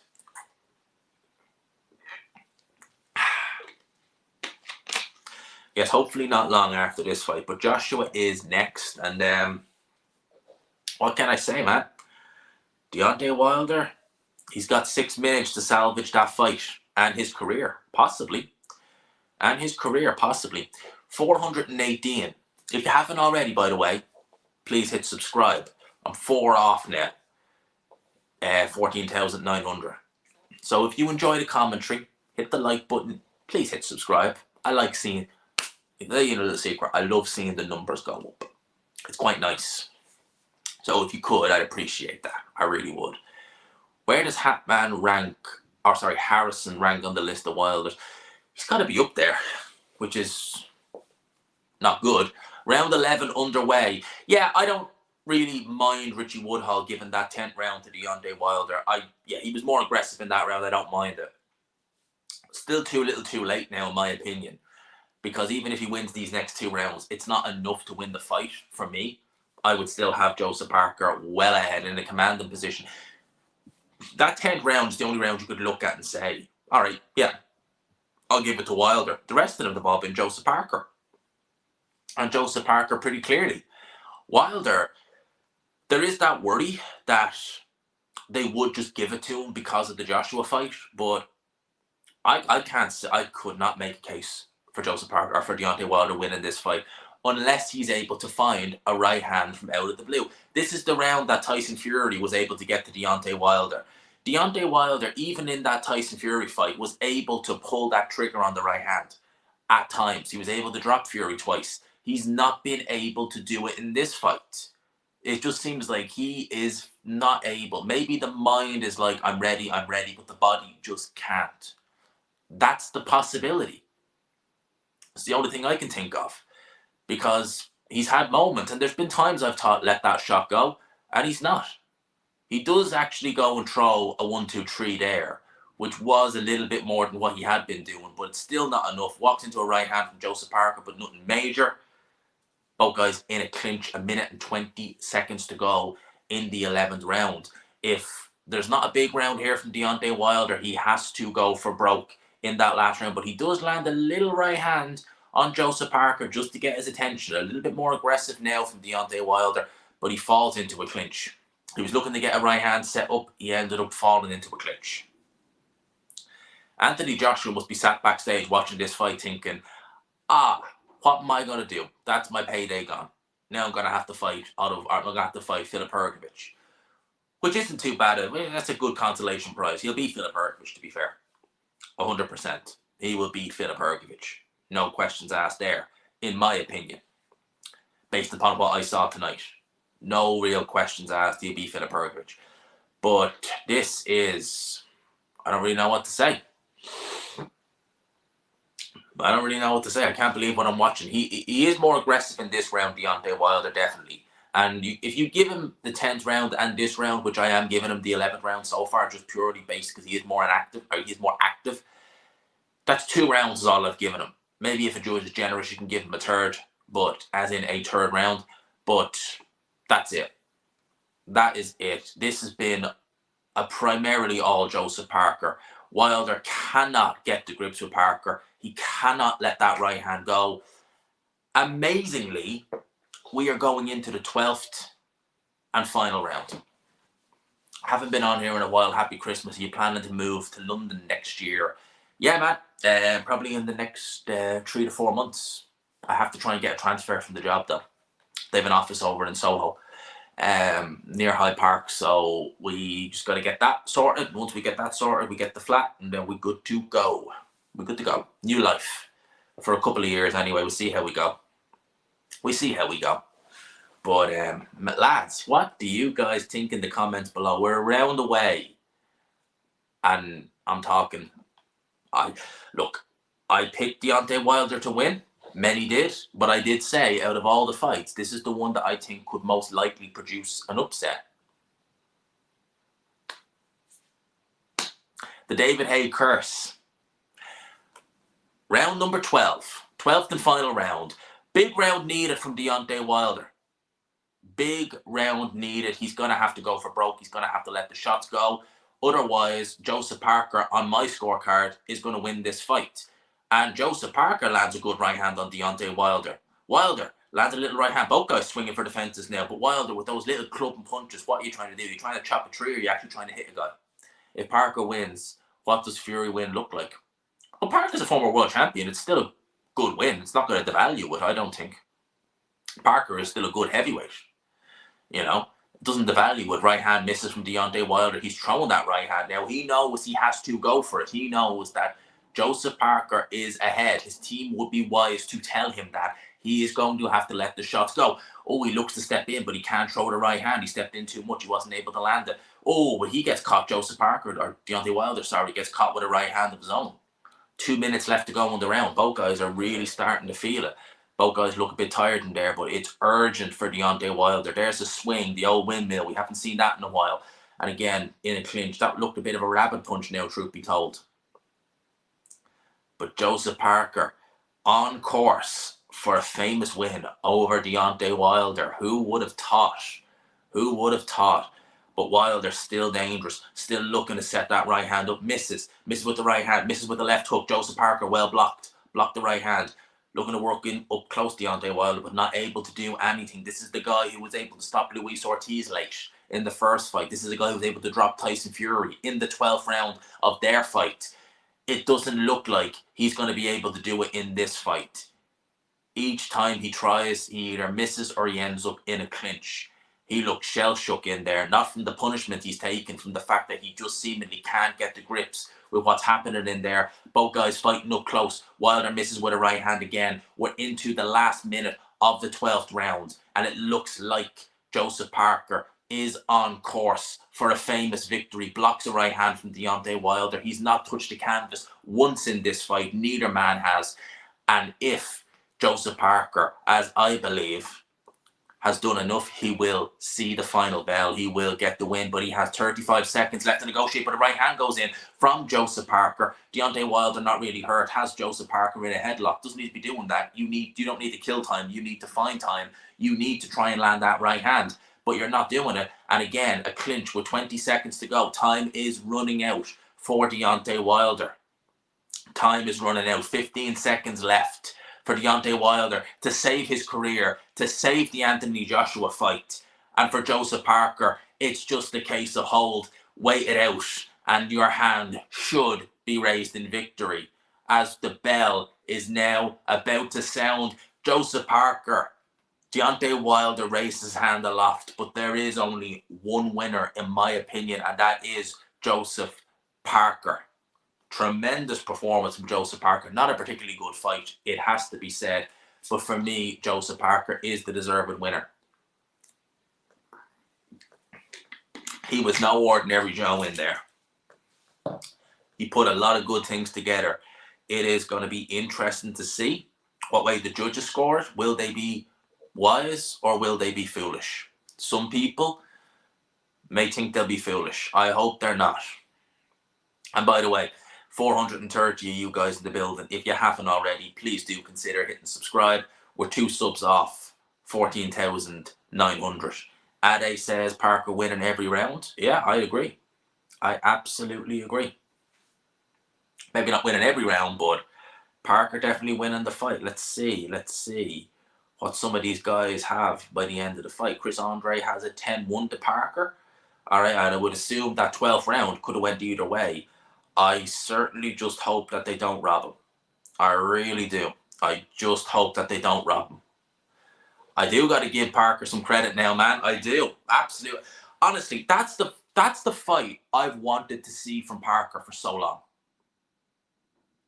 For so long, I wanted to see him do that. And he's finally gone and put it together. He's finally gone and put it together. He's finally gone and put it together. He deserves to win. And he will win. He should win. If they don't, F them. F them if they don't give it to him. He deserves it. Credit to Andy Lee. Joseph Parker, the rightful winner, in my opinion. Let's wait and see what the 3 wise men, do at ringside. They surely should give it to Joseph Parker. They have to. It is crazy. It's styles make fights, man, at the end of the day. You know, Joe Joyce goes out in his next fight and he gets iced by Zilly Zhang. It's the way it is. It's the way it happens. You know, but it is crazy that Parker, this was a better Parker. This was a much better Parker. Andy Lee learned from the best. He learned from Manny Stewart, the GOAT. Him, Eddie Futch, Customato. They're the men. They're the GOATs. Even Fergie is bigging up Joseph Parker. Credit to him. It's going to be interesting to hear these scorecards. It should mean that it's what time now, actually? What time is it? It's nearly 11 o'clock. It shouldn't be much longer before we have the main event. They probably won't hold off as long. They'll probably get it in now. But yeah, goodbye AJ versus Parker or versus Wilder. I mean that fight is that fight's gonzo. Well, I guess for Joshua it's just a case of okay, we go down the IBF road. So there you go. You go down that road and boom, there you go. With Wilder, I mean that's it really. I would imagine that's it. That's got to be it. But we wait. It's always worrying because, look, it was a real quick decision for the Bivol Arthur fight. Easy fight to score. This is taking longer, and I hate. Oh, here we go.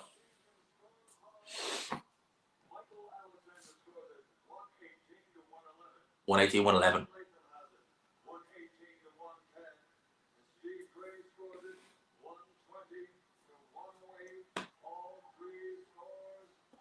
Yes.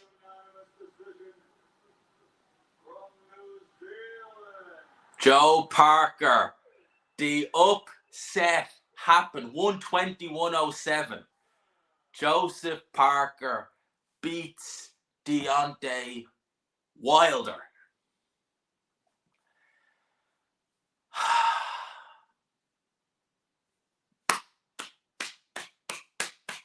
Well, I'd like to say RIP to Joshua Wilder because that fight won't be happening.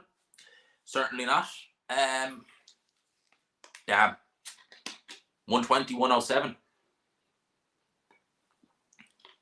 He doesn't have it. He just doesn't have it. I can't believe that was the same Deontay Wilder that I watched for many, many years and enjoyed. It's honestly like a loss means nothing in reality when you think about it, though. If you learn from it. A year ago, knocked out by Joe Joyce. Career looked dead. Beating Deontay Wilder on this stage in Saudi. What more? What more? Just fantastic. Honestly, well done. Well done. I give him all that. Give him all that credit. Finally, you've come good. You finally came good, mate. You finally did it. And yeah, Propa is happy. You are happy, man. You are going to be, man. There you go, man. Propa is happy because his actors are all going to come true now. Wait, you see, you're so happy now, and then Joshua goes out and loses.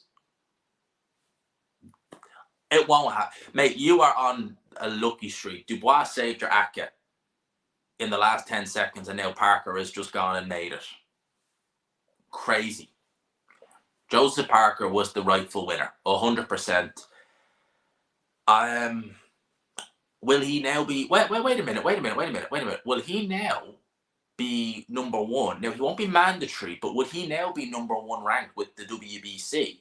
Could he be mandated to fight the winner of Fury versus Usyk? Or even fight for the WBC title? Could he have another world title in him? Stranger things have happened, but credit to Joseph Parker. Honestly, like, I can't... well done. It had that feel, didn't it? I said it. It had that feel. Always talking about Joshua. He's talking about Fury. He's talking about this. Talk about Joseph flipping Parker. Wilder has the same look as he always has. Yeah. Well, that's that then for Deontay Wilder. As far as I'm concerned, that's done. He's done. You know, Dubois got me mad points in the prediction league, and Parker has won me half. Yeah, fair play to Joseph Parker. Wait a minute, 121.07. That means they scored, one judge scored that round 10-8. I had Parker by KO. Oh man, no. Oh man, I can't believe that. I would have just done him to win outright. I wouldn't have done prediction. I would have just been like outright win, and there you go. I can't believe he won. Honestly, I cannot believe he won. Well, hopefully we don't have long to wait for the AJ fight now, because that fight went the full 12. So hopefully it's going to be a nice quick turnaround, and we get the Joshua fight like that. You'd hope. You'd hope. We're nearly done, lads. I mean, we're 2.5 hours. Honestly, like, oh man, I'm tired. That's why like, these are fun, but man, they are not the easiest. They can get hard after a while doing some of these. By the way, as I said, 440 in the building. If you haven't already, hit the like button. And especially if you haven't already, do please consider hitting subscribe. I mean, I'm 1 subscriber off, as I'm sure you're going to see there. I'm literally 1 sub off 14,900. So if you could, please hit subscribe. I would greatly appreciate that as well. And think of it like this, the next person who subs, you're going to be the 1,400 or 14,900 sub. So you have that claim to fame. You have that. There you go. You've done it. There you go. There you go. There you go. There you go. We're 99 off 15k. 99 subs off 15k. And my post-fight reviews tend to do extremely well. So hopefully these 2 post-fights, I'll have to do this one later because I'm not going to do it now, obviously. We're live. Hopefully the 2 of them will get us over the proverbial hump, so to speak. Hopefully. I'm hoping.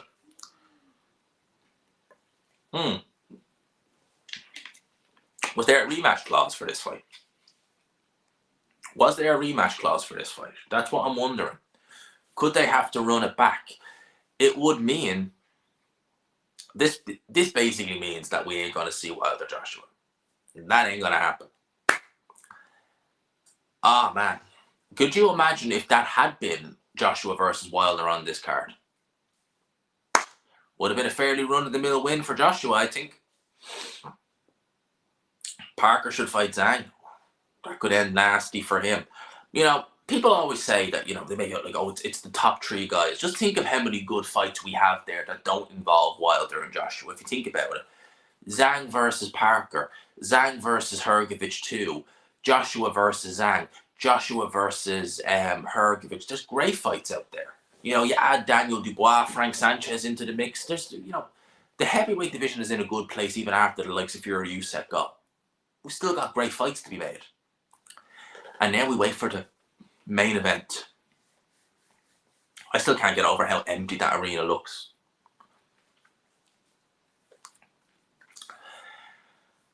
We're getting tired here. We are getting tired here, but we still wait patiently for the main event. The main event is coming up, lads. I didn't expect to commentate 12 rounds on that. Now, I'm not going to lie. I did not expect to be doing a 12-round commentary on that. I thought that was going to be a fairly run-of-the-mill, you-know-what type of job. That was a fairly, yeah. Credit to Andy Lee. You got to give Andy Lee credit. He's really brought something out in Joseph Parker that I didn't think was there. And you could tell on the way to the ring. I just seen him walk into that ring and I was like, there's something different with him. He looks just different. There's something very different about Joe Parker. And there was. There absolutely was. Credit to him. Again, how many more fights? 1. 1 more. And I can finally stretch my legs. Because I am still, like, really cramped where I'm sitting. And my legs are pretty sore. The things we do. But we keep doing them. And obviously, tomorrow, it's going to be interesting. I want to see what Twitter has to say on this, because I haven't really had a look on it since then. but it's going to be real interesting. Let's have a look-see. Let's have a long look-see. Deontay Wilder asked if he did enough to beat Parker. Yeah, I did, but my timing was a little bit off. He did a great job avoiding my punches. We make no excuses. His timing was definitely off. That was 100%. His timing was way off. You could see that. You could see he could not get the range or anything for that right hand. He could not get the range right or anything for that right hand in there. You could see his timing was off. The inactivity, the fact he's older, and probably the pace that he took against Fury in both fights, all that, you have to factor all that in, you know? So the inactivity definitely is a big thing. You know, didn't someone say Tony Bellew gave Parker no chance? Anyway. There you go. He's just won. Wilder he threw hardly any punches in there. He threw hardly any. You know, that was just honestly mental. That was it. If you'd said to me that Parker will beat Wilder on points and win every round on one of the scorecards, I would have been like, what? No way. Well, he has. He absolutely has. Now, hopefully, we have a nice, quick turnaround into the main event, because it's what time now? It's getting late. It's 11 p.m. 11 p.m. Let's hope that we are wrapped up by midnight, because I want to record both these post-fight reviews, and then I want to, well, not much after that, really. Tomorrow's Christmas Eve. Doesn't feel like Christmas Eve is tomorrow, but tomorrow's Christmas Eve, and we just get stuff ready.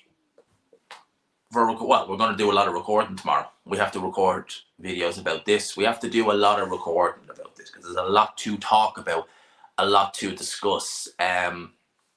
Crazy, really. I wonder what Joshua and Hearn must have been thinking watching that. You know, just thinking, oh, there goes the fight. Maybe Eddie Hearn knew something we didn't when he was saying, you know, no, it's not. Maybe he obviously had belief that Joseph Parker might do it. Maybe he was holding off until then. So, man, I can't believe that. I still absolutely can't believe that. Absolutely amazing. Parker, proper fighting man with a proper chin. Yeah. Tommy Fury would smash Opataya.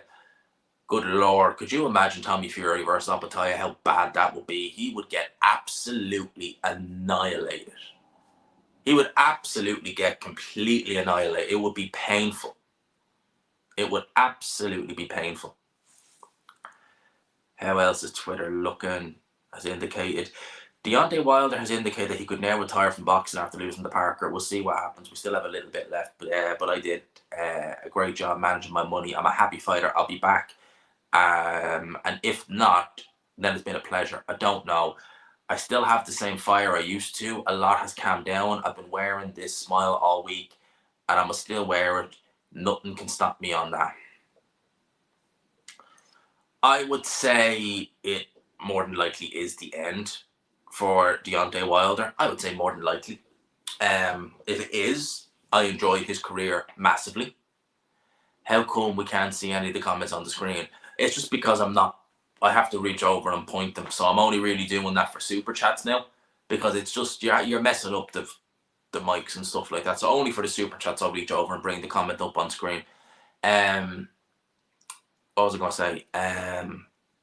If he has retired, we all know I love watching Deontay Wilder. Said a lot of dumb shit, but we all know I love watching him. But that fight right there, he just couldn't do it. It was missing. It was missing. 100%. Something was just missing. Something was just missing. And look, well done to Joe Parker. He did what he needed to do. Absolutely well done to him. You know, well done to Joe Parker. But now we have to get on to the main event. We want the main event. We want to see Wilder we want to see Joshua versus Wallin.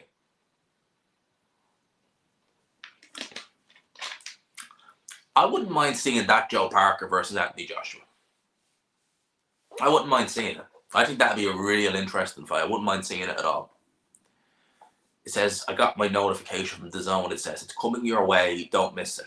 Well, please hurry up, because your boy is flipping tired. My legs feel like rubber here with the way I'm sitting. It's just not ideal. That's why I need to upgrade this and get a proper seat so my legs don't feel like I feel like, honestly, like I'm playing Tetris with myself here. At times in there, that's how it feels like. Because it's just so stiff the way it's sitting. But the main event should be quick. There's no title on the line, so I'd imagine they won't do the anthems again. They did do the anthems for Fury and Ganu, though. There was no title on the line for that one either. But yeah, I just hope they don't do the anthems. I'm hoping. Let's wait and see. But hopefully we don't have a long wait for Joshua versus... How good was Wilder this whole time? He relied so much on power. Like, he was never going to go in there and outbox guys left, right, and centre. He was a guy who relied purely on his punching power and his timing. And that timing seems to have gone to the dogs now. And now he still has the power, but without the timing and being able to land it, it's kind of counts for nothing now. Is Laura Woods about to say that this... Okay, no. They're interviewing Eddie Hearn. Every time they kind of cut to Laura Wood, I'm just kind of like, oh, she got it. I don't know. She's not saying anything. She's not saying anything. It's just the same old, same old. Well, hopefully we're not too far off. Eddie Hearn will do the ring walk with Joshua, so I would hope that he's on his way backstage to do the ring walk with Anthony Joshua. I would hope. Because the ring is starting to get people in it, so hopefully the ring walk is not too far away. Obviously, Valine is going to be first to enter. Obviously, yeah, God, please, no national anthems.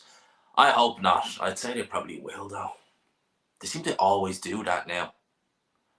I don't know why. They always seem to do that now. I don't like the anthems either.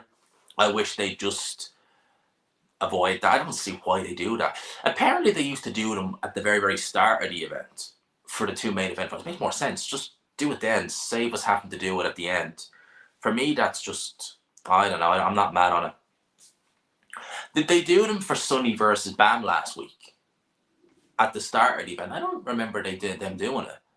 Maybe it's different in some states in America. They don't really have to do it. But yeah, I'd rather they just go and get a move on with it.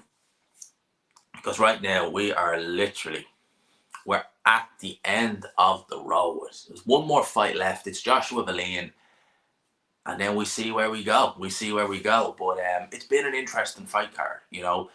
Joe Parker upsetting Deontay Wilder. Daniel Dubois not just beating, but stopping Jarrell Miller. Arslan Bekmambetov getting stopped. I mean, that really got me. I was like, holy shit. I didn't see that one coming. So it's been a good card. I've enjoyed it. I really have. I really enjoyed this card, and yeah, let's see. Let's get into the main event soon, hopefully. Soon, very soon. 251 likes in the building. And if you haven't already, please consider hitting subscribe. And I'm only 91 subscribers off 15k. 91 off 15k. 433 in the building. If you haven't already, hit the like button. Please consider subscribe. And I do love seeing the numbers go up, and we do want to hit 15k as quick as we can. Favorite fight so far? It has to be the fight that I was most looking forward to, delivered, which was Miller versus Dubois. That's my favorite one.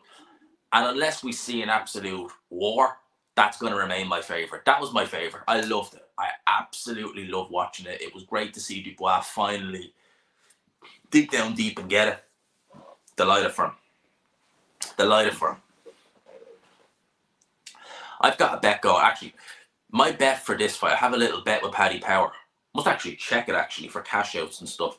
But my bet for this fight is Joshua to score a knockdown in the first 6 rounds. So he doesn't have to win in the first 6 rounds. He just has to score a knockdown. I put a tenner on it and it gives you 50 quid back. It's like, it's worth, you know, it's worth the money. It's worth like putting a tenner down on it. Oh wow, Nathan Aspinall is out with the darts. That is crazy. I was wondering actually about the darts actually, because I haven't checked the results. Nathan Aspinall lost 3-0 to Ricky Evans. That's crazy. Stephen Bunton won, and Josh Rock lost. All right. I don't know about you guys, but I've been liking the darts this year. The World Championship's been fun. That's crazy. Ricky Evans beat Nathan Aspinall. I had him down for a run. I thought he'd have a good run in this tournament. I really did. Clearly not. Clearly, Ricky Evans had other things on his mind. Clearly so. I want to log in and just check this bet and just see what kind of cash out options we have if we need them. Because I still my bet. What the fuck? Did they return that? They actually gave me that back, did they? Alright. Yeah. But that was what I did with Paddy Power.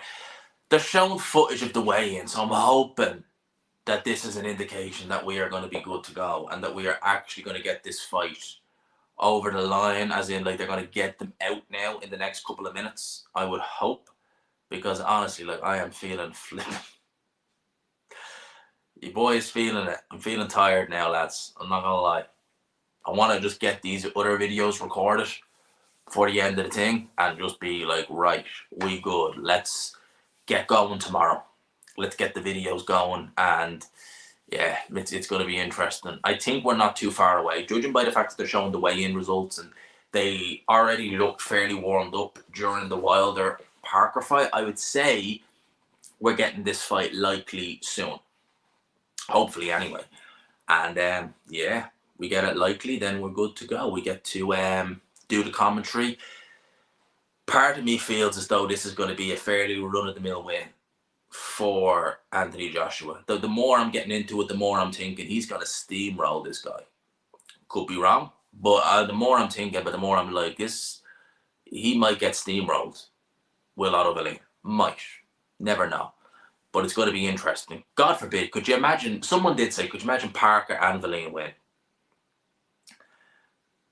I couldn't envision it, but then again, you never know. You never know. So let's wait and see. They're showing footage of the Fury-Wallin fight. That cut was bad.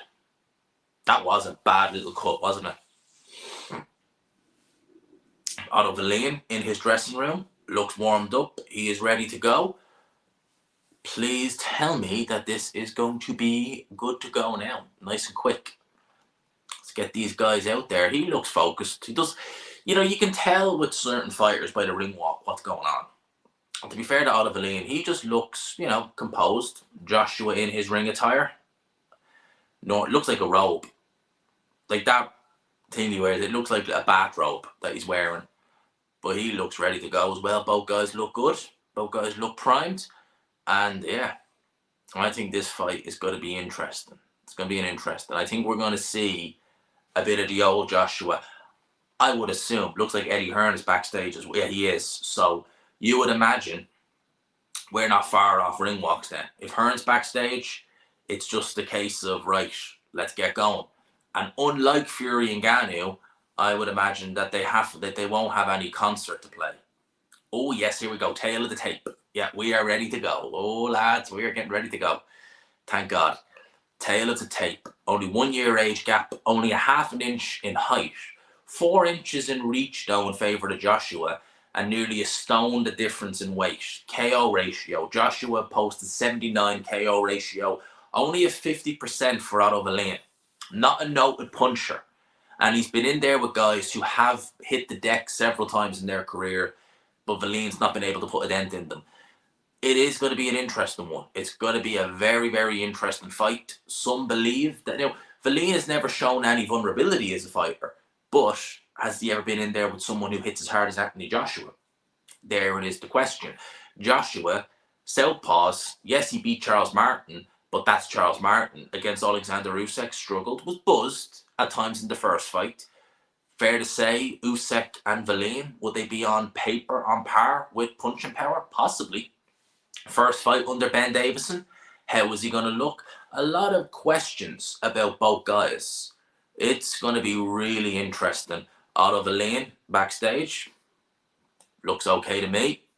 You know, he's been, the one thing you can say, he's been there. He's been in Vegas, T-Mobile Arena. He's had pressure on him in fights. Maybe not to this extent, because Fury wasn't the name he would go on to be a year later, but still a lot of pressure as well. I guess he was a bit more of an unknown commodity back then. Now he's a bit more known. We are getting ready. It looks like the ring walks are going to be any minute now. So come on, we need the ring walks. Yes, we do. Yes, we do. We need to see this fight ASAP. As I said, the good thing about it is it's not a long ring walk, so it should be quick. Gypsy King, it says there in Joshua's room. I do have to laugh when I see it's like, yeah, I can't believe that's the main event. And that's how empty that arena is. I can't believe it. But Otto Wallin, on his way to the ring. Otto Wallin, dressed in black and blue, on his way to the ring, getting ready for his ring walk. I would assume it's going to be handed over to Michael Buffer, and he will do the intros. Michael Buffer will be announcing both guys into the ring momentarily. I am 100% looking forward to this fight. As I said, we've already had one upset. Will we get two? Michael Buffer is going to announce Otto Wallin to the ring. No David Diamante. It was Thomas Triver and Michael Buffer. No David Diamante. But Michael Buffer doesn't really do as many shows these days as he used to. Since the Zone have got David Diamante, and HBO about out, it's really only kind of select shows he does nowadays. Well, actually, Matchroom are more David Diamante. Because I think some of the other shows, like Lupe Contreras, you don't really see him much these days. Jimmy Lennon, will he follow Showtime, or will he follow PBC to Amazon? Possibly. I always liked Jimmy Lennon Jr. He was a good. I always like him. Jimmy Lennon Jr. is a decent announcer. I like him. But lads, it's getting closer. We are getting. Are they playing the national anthems? Seriously, is that what they're doing? Yes, they are. They're playing the national anthems. Okay, so, but it looks like they're done. Looks like they're done. Which kind of means to me they're probably going to play the national anthems for Sweden and the UK, aren't they? They're going to play more than likely the national anthems. Hopefully not. Hopefully not. But let's wait and see. Let's wait and see. As I said, I'm looking forward to this fight. I really am. I really am. It's going to be good. I think it's going to be a good one. Could be a stinker, but I don't think so.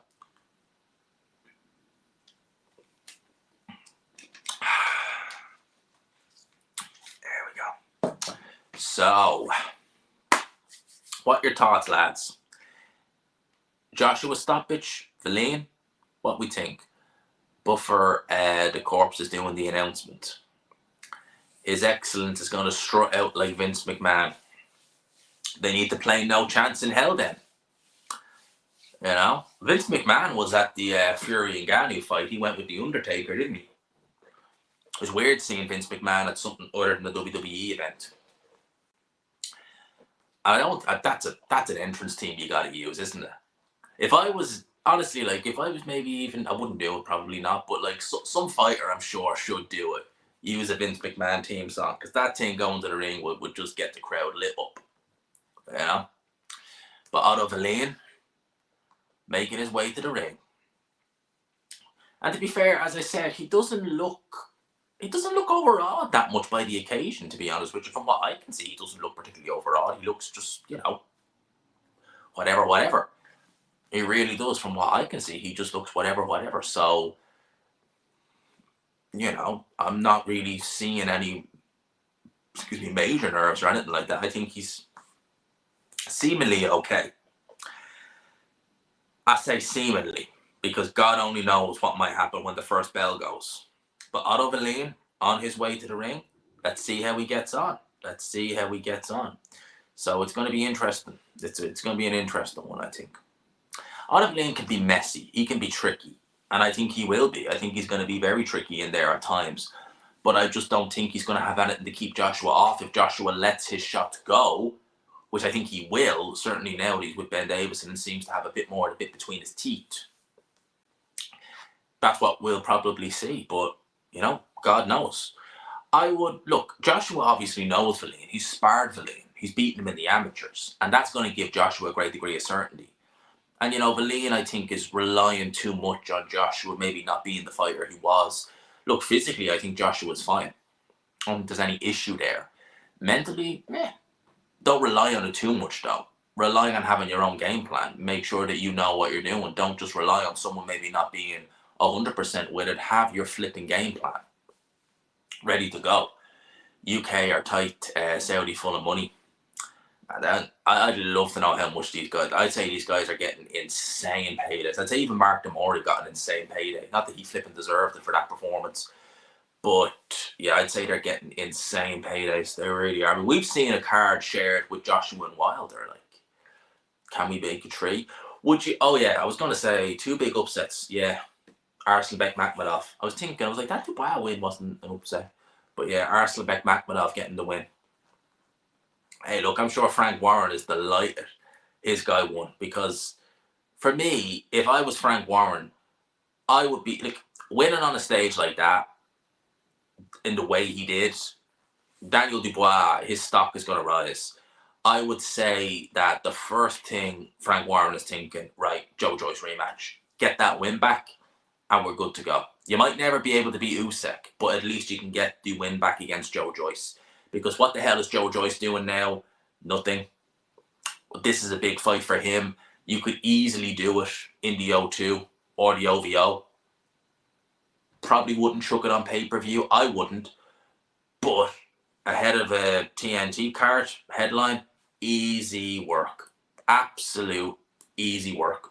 And that would headline any TNT card, no questions asked. Not even a shred of doubt.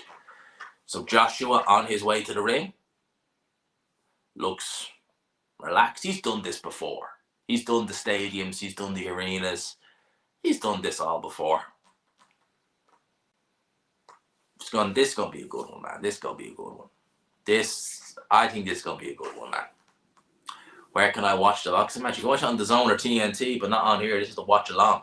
We just give our 2 cents. We give our commentary. Joshua on the way to the ring. As I said, both guys looking reasonably good. I like the way it's not a long ring walk. You know the way sometimes when you know it's a flipping long way to the ring and you're like, oh my God, this ring walk is going to take an age.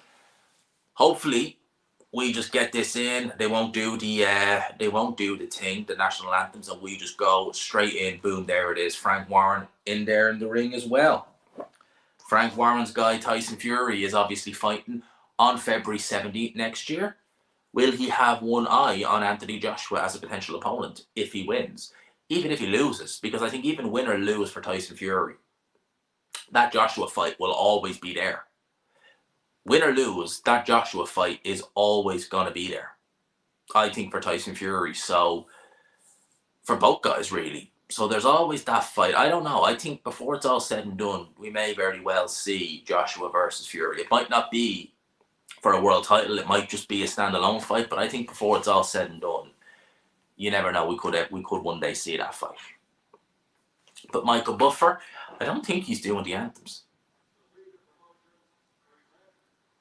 I think we got away with that. So 12 rounds of boxing. This is going to be good. Joshua and Wallin. You know, there was talk of Wallin. I remember earlier in the year when Joshua was going to fight, when he was fighting Jermaine Franklin, there was talk that Dillian White was going to fight Otto Wallin on the undercard.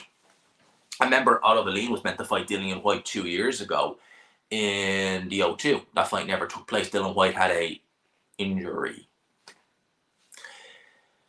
Steve Gray, referee. And Steve Gray is known for letting fights go on. He's not a Howard Foster type guy, where Howard Foster is on the other end of the spectrum, where he will just let a fight, like, oh, the fighter's rocked, stop the fight. Steve Gray will let the fighter, give the fighter more chances. That's not always a bad thing. It's not always a bad thing. Sometimes a fighter deserves a chance. Unless they're absolutely getting a Hail Mary beaten. If a fighter still has fight in him, let's see. Let's see what he has. Let's see what he has. So glad Miller lost. A lot of people are glad Miller lost. A lot. Otto Wallin now getting announced. You know, Wallin, as I said, not a terrible heavyweight, coming off the back of a win over Murat Gassiev, which is probably his career best win. Arguably his career best win. From Sweden originally, Scandinavian blood, and now he's living in New York. I think he trains in, is it Gleason's gym? I think that's the one he's in. A double turkey for Christmas win-win, I reckon. Man, I'm liking what I'm seeing so far. Wallin doesn't seem to have any nerves about him. Just seems to be going through the motions. He's in there with Joshua. It's going to be interesting. You know, Wallin, he can be a bit negative, and I'm worried maybe will he look to after he try for a round or two and maybe survive. I hope not. I hope not. I really do. But Joshua looks in good nick. First fight in there with Ben Davison. You know, Billy Joe Saunders is training in the same gym with Ben Davison. And I just can't believe that Joshua and Billy Joe Saunders are potentially training together in the same gym. When Billy Joe Saunders has been in Team Fury all his career. It's insane. It is really insane to think that that's the way boxing is. You know, that you have these two people who you never think would have ever been even remotely close to one another, as in like in the same vicinity, and then here we are. Calling it now, Wallin on points. Something's in the air. Something was in the air for the Wilder fight, but I don't think with this fight there's anything in the air. All right. Both guys getting their instructions off the referee. Commentary time, lads. Commentary time. We've just gone over the 3-hour mark. Let's go. Let's go. Main event, Joshua, Otto Wallin. As the Joker once said in The Dark Knight, here we go. Let's see what happens. And we are underway. Otto Wallin fighting in the southpaw stance. Anthony Joshua, the orthodox fighter. Thank you for the super chat. As always, I appreciate that greatly. But here we go. Anthony Joshua fighting out of the orthodox stance. Otto Wallin in the southpaw stance. Joshua, the last 2 times he's faced the southpaw, he's tasted defeat on both occasions. That was to Alexander Usyk. Alexander Usyk and Otto Wallin are worlds apart in terms of skills. But Otto Wallin is not a terrible fighter. Otto Wallin is not a terrible fighter, but Joshua's starting the brighter of the two. Otto Wallin just probing with that right hand, looking to get that right jab going. Anthony Joshua, I like what he does. I like the way he leaves the lead hand out because it's having to travel less to the target and it gives the opponent something to think about. He actually did that a little bit against Povetkin and it served him well in that fight. Otto Wallin may have trouble getting through that. Now, if I'm Anthony Joshua, I'd be telling him, or if I was in the training team with Anthony Joshua, I'd be saying, go at no sound on the zone. Oh, that's not good. Well, I don't have any sound anyway because I'm commentating on it. But if I was in Anthony Joshua's team, I'd be saying, get that right hand going. ASAP. Land that right hand because straight away I can see Wallin is open for that shot. He is standing a little bit upright. He's open for that shot. And I would be saying, get that right hand going. And he's hyper-focusing because he's looking at that left hand for Joshua. He's looking at the jab hand. He's looking at the back. He's looking at the lead hand. He's not looking at the backhand. So get that backhand going if you're Anthony. Like he did there. Apologies for audio issues. On TNT, it's the same. There's an audio issue. Okie dokie. Well, I don't really care because I don't have the audio on. So I'm not having to listen to it. You get my audio. Do you need the audio? You have your boy commentating. 432 in the building. Smash the like button if you haven't already. Steps in with a jab as Anthony Joshua. Nearly gets the right hand on Otto Wallin. Looked actually all right there, truth be told. Looked all right there. Otto Wallin is not doing much in this first round, and it is so far more work coming from Anthony Joshua. He's not really committing to much, though. Yeah, he's letting the jab go, but Wallin really is just taking a look and just... It looks to me as though he's worried about what's coming back straight away. And that's something that I do fear for, that he may just go into autopilot mode and just look to survive. Just look to bring Joshua the distance and just have a moral victory and say, I took Joshua and Fury the distance. Be like, yeah, but what did you do? Because you're not letting the right hand, you're not letting the left hand go. The left hand is there for Wallin. Why don't you let it go? You know, Alexander Usyk in their fight, albeit a much faster fighter. Alexander Usyk was letting that left hand go like that and was able to find the range instantly. I haven't seen one left hand go from Otto Wallin. Clearly, he's worried about what's coming back, but there's ways to disguise it. You know, there is.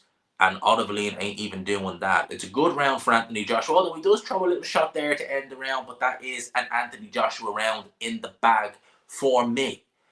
Bit tentative, both guys were. Bit tentative, but Joshua was letting the shots go, certainly early off the bat. Is TNT commentary off as well? Well, TNT still have their commentary going. So it's only the zone because I turned it up there. So if you paid for TNT, you still have commentary. If you paid for the zone, I don't really know what the... Well, you got me doing the commentary, so listen to me talk, you know? Your boy is doing it. Your boy is taking over. Listen, Darren Barker, me, let's see. So I think we're good. I think we're all good. I think we're all good. So as I said, first round of that fight ends. Good round for Anthony Joshua. We're getting ready for the second round. Second round incoming, and here we go. Now, a little bit more aggressive from Otto Wallin straight off the bat. He's getting the jab hand going a little bit faster than he was in the first round. Anthony Joshua looking to use his own, looking to probe with it. There goes a right hand, but he almost gets countered with a straight left. He missed with the right hand, and he almost walked onto a straight left. That's actually some good work from Wallin. Jab down to the body from Anthony Joshua. A punch I said he would need to do. The body of Otto Wallin is looking a little bit soft there. It looks a little bit soft, so it's open for shots there. It won't be able. He won't really be able to hold the shots to the body, I don't think, as well. And it will take some of the gas and the speed out of Otto Wallin's legs. AJ misses again with the right hand. He's good at turning with the shots as Otto Wallin, isn't he? You can see that there. Both guys lose themselves a little bit. The feet came together a little bit there, got a bit tangled, which is often the case with righty versus lefty. Right hand goes in by Anthony Joshua, blocked by Otto Wallin. The shots are getting let off early in this fight, unlike the last fight where we had to wait an eternity before Joseph Parker ended up getting the work done. But Joshua, again, probing, looking to land those straight shots. Wallin, wary about defense. Definitely wary about defense, struggling to be able to find a way past that, but lets the left hand go there. Joshua rides the shot and moves out of the way. Nothing too major, but a bit more aggressive in this round is Otto Wallin, but not really anything landing. That was just a shot that was off balance, landed on the glove of Otto Wallin, but the footwork was all over the place there, hence the reason why he stumbled a little bit. Nothing to worry about, but again, another right hand goes in from Joshua, misses. Otto Wallin returns fire with the right hook, he misses. Both guys in centre ring. Good jab goes in there from Otto Wallin, landed on Anthony Joshua. The same shots that were cutting Tyson Fury up in their fight all those years ago. Anthony Joshua wants to be careful with that. Otto Wallin won't knock you out, but he'll chop you up. He's very much a slashing puncher. You can see it in the way he throws it. And if he smells blood, he will go a little bit dirty, because against Fury, he was trying to rub that cut. He was trying to get elbows in, everything. So definitely, he wants to be careful. A little bit more aggression from Otto Wallin. I'm liking it. Misses with a right hand again, does Anthony Joshua, but he's getting closer. But I like what Otto Wallin is doing. He's more aggressive. It's a bit of a fight between both fighters' lead hands. Blocks a right hand, does Otto Wallin, but at least Anthony Joshua is throwing it. He's trying to find the range. And Otto Wallin, although he has thrown left hands himself as well, they've been falling out of range as well. So both guys, I think, at this minute in time, looking just to get the range. Good body shot from Joshua's put Otto Wallin again off balance. Doing some good work in here is Anthony Joshua, looking composed. Doesn't have the... Against Robert Helenius, he was getting hit a little bit too much, and he seemed to have a fear of letting these shots go. He doesn't seem to have that. Misses wildly with a right hand there, but at least he's actually letting the shots go. Whereas again, unlike the last two fights where he seemed so tentative to let any of those big shots go, he's doing it in this fight. And Otto Wallin misses with a left hand. Another round going the way of Anthony Joshua, but a more competitive round this second round. Big jab goes in from Joshua. Otto Wallin takes it well. So again, interesting fight. Has the zone commentary come back on? Is he cut? No. I thought there was a cut there. Although probably a little bit of damage to the nose of Otto Wallin. There appears to be a little bit of blood there. So definitely Otto Wallin is feeling this a little bit, but nothing to worry about. Certainly not at this minute. Wallin getting smashed a bit. I wouldn't say he's getting smashed a bit, but he's certainly taking these shots. He's taking more shots than he's given. Joshua's definitely winning. James Emerson is not liking this. Well, I think this is... we know what way this is going to go. I'm listening to Ben Davison. I'm not liking it. Still no sound on the zone one. Not good. Not good, not good. That's... Well, if Tony Bellew was commentating, is that really a bad thing? Maybe they done you a favour. Ben Davison put the mouthpiece in Joshua's mouth as we get ready for round number 3. Let's go. Backup commentary. There you go. Yes, I'm earning that money that the zone paid me. Ha ha ha. Joke. Obviously not. But Joshua, again, starting out aggressive in this round. Actually missed with a right hand there on Otto Wallin. Otto Wallin, again, still just looking to... Oh, but he lands a little left hand there, a right hand there on Anthony Joshua. Lands a good jab and another. Joshua's going to feel them shots. They are scoring shots at the end of the day. So you really want to be careful not to take too many of them. Better start to this round from Otto Wallin. Maybe he's feeling his way into the fight. But Anthony Joshua still looking to get that right hand set up. And again, throws it, blocked by Otto Wallin. But just a reminder to know, hang on a minute, I'm here. You don't get too comfy in there. You try and land the right hand on me, I'm going to hit you with my own. And again, Joshua using that reach to very, very good effect. He has the longer arms. He's the longer wingspan. So when he's holding that jab out, Otto Wallin, who primarily likes to fight at range himself, he's not able to get past it. He's having to try and fight over it, which is leaving him opened to get countered. Right hand blocked by Otto Wallin again, but Joshua, at least he's letting it go. He should try and, I would say to Joshua, double up that, do exactly what you did. Literally do what you did there. Double up the jab and then throw right hand to the body. Bring the arms down from Otto Wallin. And Otto Wallin, not really coming back with much. Oh, big right hand goes in from Anthony Joshua. It does land. Doesn't land full force, but it lands enough on Otto Wallin's chin. Otto Wallin letting his shots go, but Joshua looking sharp, looking good in there. Looking very good. I'm liking the footwork. I'm liking the shot selection. The left hand is a little bit low from Anthony Joshua. He was doing that earlier on in his career against the likes of Povetkin. The good thing about holding your left hand low like that is that, oh, left hook goes in, Otto Wallin staggers, but I think he was just more off balance. The good thing about having your left hand low like that is you can actually hook off it. You can hook off the jab, and it's also making your opponent think, all right, the left hand is down there, but the right hand's up there. So you're thinking, what am I going for? So very good work so far from Anthony Joshua, liking what I'm seeing. Otto Wallin, he's trying, like he throws a body shot in there, but again, it just falls short. There's not really much steam on these shots. There's not really anything I'm seeing from Wallin that's making me think, oh wow, you know, this is really impressive. This is making Joshua think. There's not really anything there. His face is marking up a little bit as well from the jabs and the right hands he's been taking from Anthony Joshua, and he's not really returning much fire. Yeah, he's landed a couple of jabs, right jabs here and there, but primarily it's just Anthony Joshua seeking and destroying, looking to play boxer puncher and outboxing Otto Wallin, who was also the boxer. Otto Wallin moving again the ropes, but again has nothing to offer really in resistance. Ooh, both guys throw their lead hand there. Neither guy really was able to land with full effect as we come to the last 10 seconds of round number 3. Again, another good round for Anthony Joshua. Not much really to say about Otto Wallin, to be fair. He's really just going through the motions, unable to get past the levers of Anthony Joshua as round 3 comes to an end. He does. He looks busted up. I suspect we are not going to see this fight go much longer. I reckon another probably 3 or 4 rounds, and then we are good to go. 565 in the building. If you are enjoying the commentary, please consider hitting subscribe. I'm trying to make up for the zone, you know, not being on. So if you could, I would appreciate it if you would consider subscribing. I'd really appreciate that. You know, I'd appreciate that if you could consider hitting the old subscribe button. Help your boy out. You know, help your boy out there. But yeah, good work so far from Anthony Joshua. I'm happy enough with how it's been looking. And with Otto Wallin, there's not really been much to say. It's been just, you know, try and survive, try and land some shots here and there, but not really anything that's remotely troubling Anthony Joshua. Certainly not from what I can see. As round 4 gets underway, I have to get my thumbnail, which I have now. Got to get a thumbnail for the following video, you know. There we go. We have a couple of them there. So yeah, we go now into round number 4. We are we are 25 seconds gone in round number 4. So more of the same from Anthony Joshua, but Otto Wallin lands a little left hand there, lands it just on the chest of Anthony Joshua. It's not really going to bother Anthony Joshua too much. He's not, you see, as I said, with Usyk, he was instantly able to find range with that left hand. Instantly. And that was against a taller guy. Otto Wallin just cannot. He doesn't have the speed of Alexander Usyk to be able to let those shots go. Anthony Joshua is looking down the pipe, using his jab to good effect. And that's really it. Oh, the zone is back on. Sound's back on. There you go. So you got me as the only commentator for 4 rounds.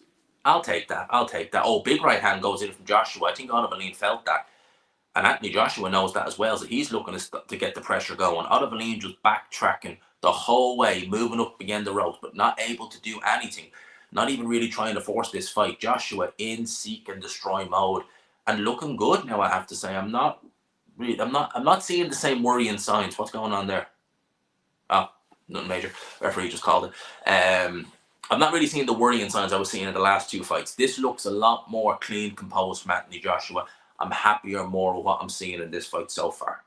And he's in there against someone who, quite frankly, is better than the two opponents he had before. It is a step up. So, liking what I'm seeing, liking a bit of the composure, liking a bit of the work that he's doing.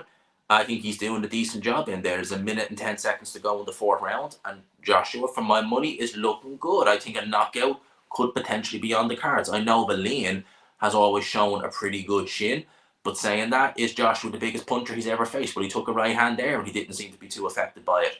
You know, certainly not from what I can see. But again, the jab from Joshua is doing really good work. Really liking it. Missed with the right hand there again. But the right hand, I'm liking the fact that he's throwing it because it's there for Anthony Joshua. It's there, but I'd also like to see him employ the uppercut. The uppercut is there. He backs Wallin into a roast with the right hand, opens up a combination. Wallin, he shouldn't do that. He shouldn't be doing that in there. Referee, have a word with him.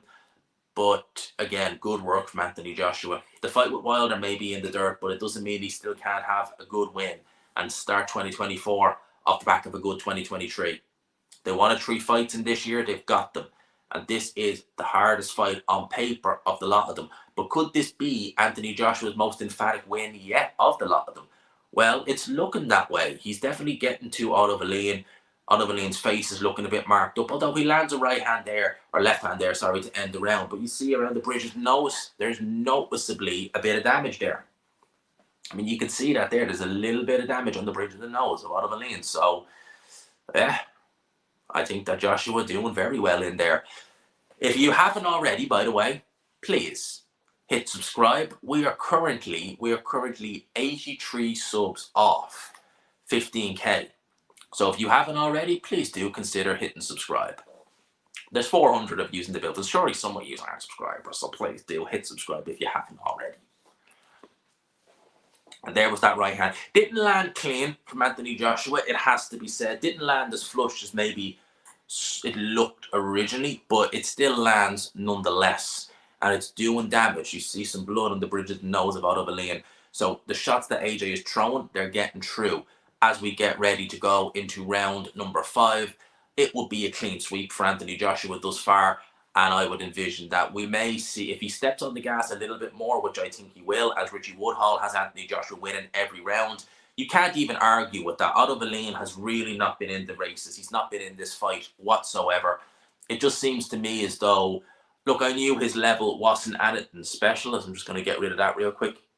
I knew his level wasn't anything special, but I thought he would do a little bit more than this, but he's not doing much. Body shot goes in from Anthony Joshua. I'm liking the body shot as well. As I said, very soft mid-rift, I should say. So there's not much that really is going to be stopping those body shots, to be honest with you. And yeah, Anthony Joshua looking to target that 2 minutes and 15 seconds left in the 5th round. The eye is looking a bit damaged. Right hand goes in again from Anthony Joshua. He should set it up, jab to the body, right to the head. That's what I think he needs to do, because it's there for him. Wallin is starting to get even a little bit more slow, a bit more stationary, a bit less mobile. Right hand goes in again. These are going to have an accumulative effect. I mean, his face is marking up bad in there. I think this knockout is on the card sooner rather than later. It really is. Because Wallin is not really coming back with anything. He's not really sitting into these shots. He's not throwing with any real authority. So, anyway, and Anthony Joshua as well has always said he wants to do better than his rivals. Well, Tyson Fury had a lot of problems against Otto Wallin. Anthony Joshua is having none of them. And if he can go and he can stop Otto Wallin, that is a statement as far as I'm concerned. And that's something you can say, well, look, this guy cut you up. I got rid of him. Lands with the jab again. Otto Wallin just cannot get by that reach of Anthony Joshua. He is looking well. He is looking focused. Looking in the zone there. Oh, big shots go in from Anthony Joshua. Otto Wallin is hurt. Anthony Joshua opens up. Right hand goes in by Anthony Joshua. Uppercuts on the inside. Wallin now feeling this fight. Anthony Joshua looking very good in there. Caught him with a left hook. It was a left hook that started it all, and he has good short punches. Otto Wallin felt that backed up. But he seems to have recovered a little bit now, but he takes another hard jab. Those white gloves of Anthony Joshua are starting to look a lot more red now with the blood of Otto Wallin on them. Otto Wallin getting messed up in there in the face. Big right hand goes in from Anthony Joshua, partially blocked by Otto Wallin. but you get the impression that the end is almost nigh. Misses with a right hand again, does Anthony Joshua. That could have spelled curtains for Otto Wallin, but it didn't land. And Otto Wallin just probing around the ring. Really, he is like a fish out of water in there. There's a gap and then there's a chasm, and he found himself in the midst of a chasm in there. Looks to me as though there's only one way this fight is going, and that is Anthony Joshua with a knockout. Will it be a technical knockout or will it be a clean knockout? Another short punch on the inside goes, a kind of hook slash uppercut body shot from Anthony Joshua. Torrid round for Otto Wallin. Torrid round for Otto Wallin. And his face is looking damaged. And look at that. He is looking sorry for himself in there. He is looking sorry for himself in there. Let's have a look at this. Anthony Joshua, yeah, left hook, lands bang on the chin. Otto Wallin felt that, backed up to the ropes. Big shot. Big shot went in. Some good work from Anthony Joshua in there. Some real good work. Corner having a bit of a look there at the referee, but no, they should send him out. There's no, oh, they stopped the fight. The corner, done. Otto Wallin quits on a stool after 5 rounds. What would you say? Devastating from Joshua? Well, we didn't see the knockout, but Otto Wallin quits on a stool after 5 rounds. There you go. Anthony Joshua gets the stoppage win. Easy work. Wasn't touched up. Let the shots go. And that's it. Destruction by AJ. That is the word. Easy win. Easy win. Easy win for Anthony Joshua. Otto Wallin. You can look good in defeat. He didn't. That's terrible in defeat. He won't get much off the back of that. So that is that. I was kind of hoping for more of a big, spectacular moment, but that is it. Lads, I will leave it there. I hope you enjoyed the live, because I'm going to go and I'm going to record 2 post-fight reviews, one for Deontay Wilder, one for Anthony Joshua. The Joshua one is obviously going to come out first.